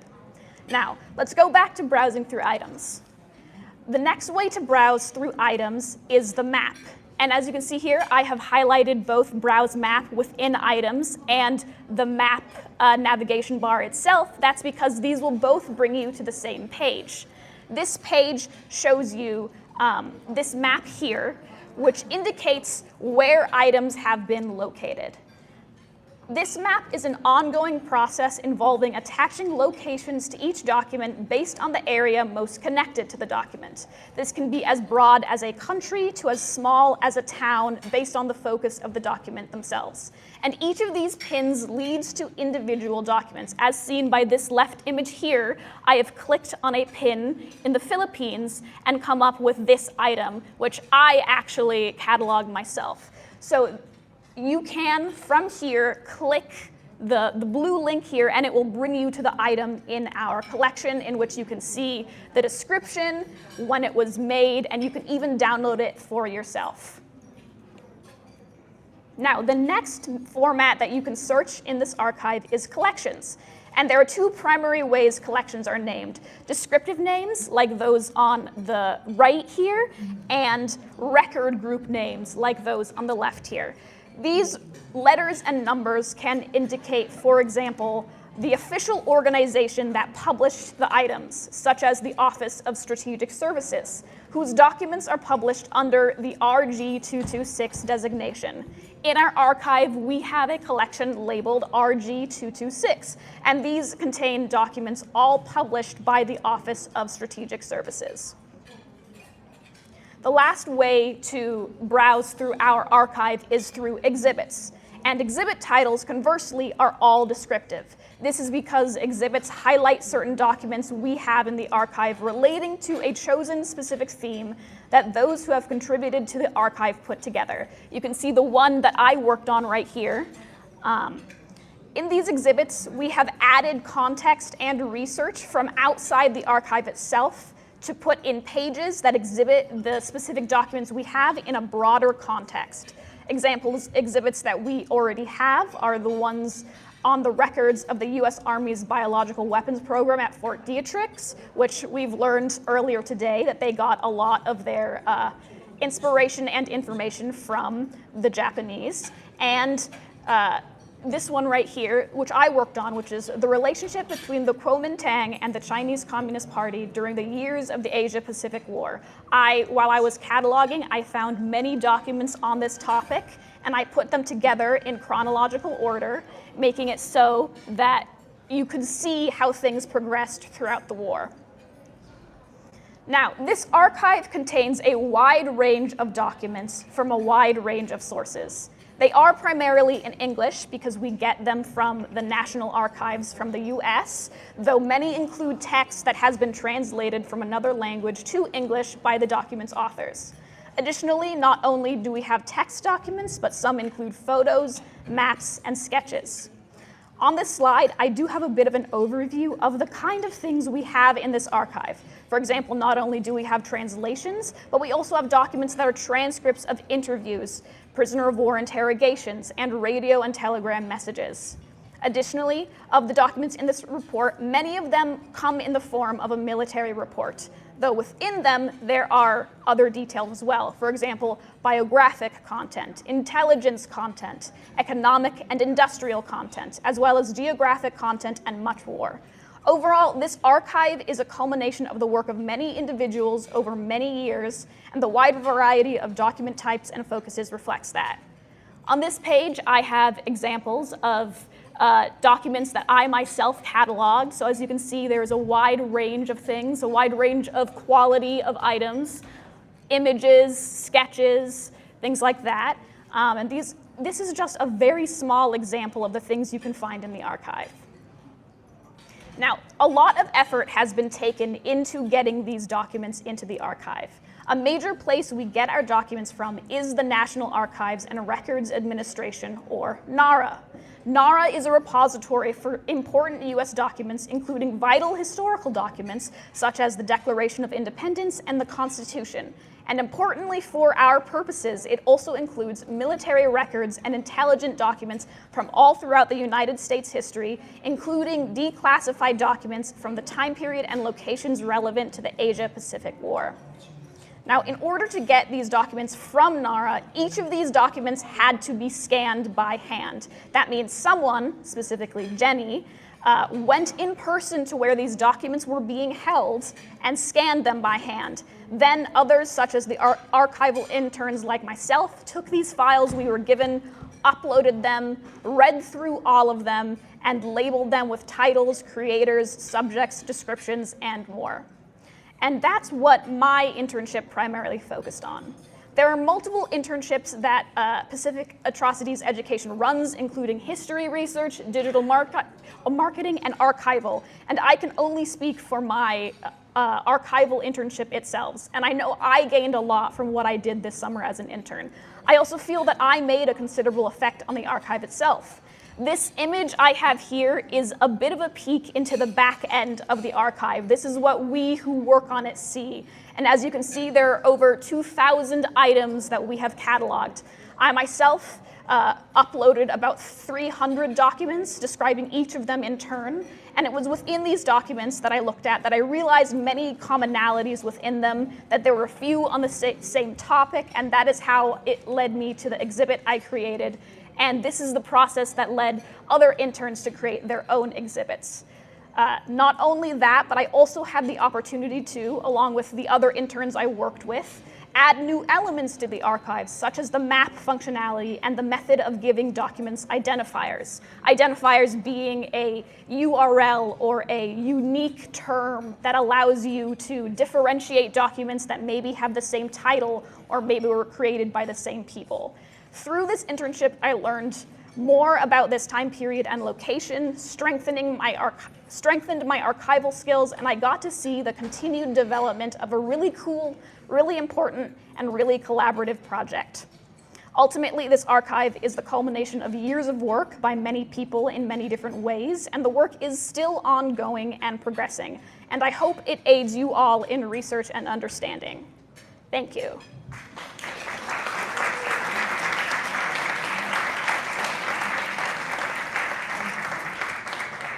If anyone has any questions about the archive, I will be happy to answer them. Yes. So, first of all, thank you for all the incredible work that you're doing on that. Every time you added something else, I was like, that sounds exhausting. But what are your professional goals? Like, what is this internship going to help you with in the future? Well, I'm a big, what I'm in school for is information science. So this kind of thing about archival work is what I want to do. So the metadata of looking at documents that maybe no one else has seen for a very long time and putting them in a place that others can access, but making it easier for them to access it and know that that's what they want to access by looking and being like, this is what it's about. These are the subjects. These are the tags. That's the kind of thing that this internship has helped me do more and know that that's what I want to do in the future. Thank you. What school are you from? I'm from the University of Washington, so it's in Seattle. What year are you? I'm just about to go into my second year of my master's. Thank you. Some more questions? I'm curious about when you start a project, do you realize how far or how deep it'll ever take you? Definitely. When I was working on the exhibit that I made about the Kuomintang and the Chinese Communist Party in World War II, the history is extremely extensive, and I only brushed the surface with the documents that I had.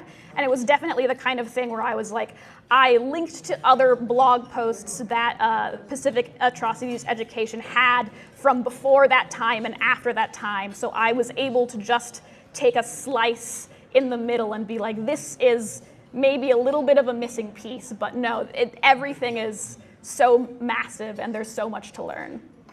Did you also find any of the information that was available to you that was redacted?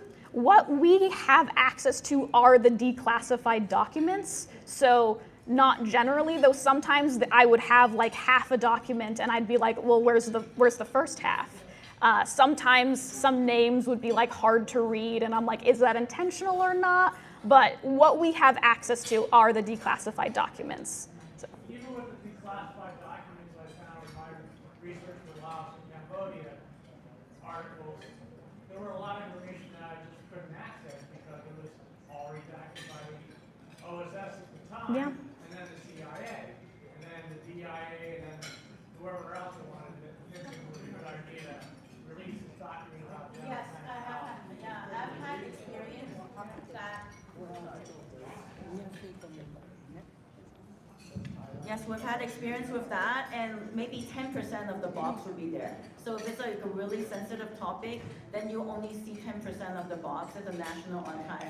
And then also on top of that, the 10% that's left is probably printed on onion skin paper, so it's already very fragile. I've also opened a box where the whole box was crumbled into pieces. So whatever you can find is whatever you can find in the archive. Thank you. Yes. Additionally, NARA's classification of those documents is not labeled as 731 or 19 massacre. They're labeled as something else, and we really had to search through all kinds of boxes to find the subject matters that we wanted. And with the help of an archivist from NARA, Eric Van Slander, he helped us a lot. So it wasn't easy because they're not classified as what we wanted.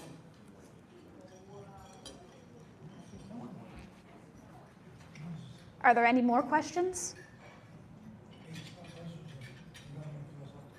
Okay.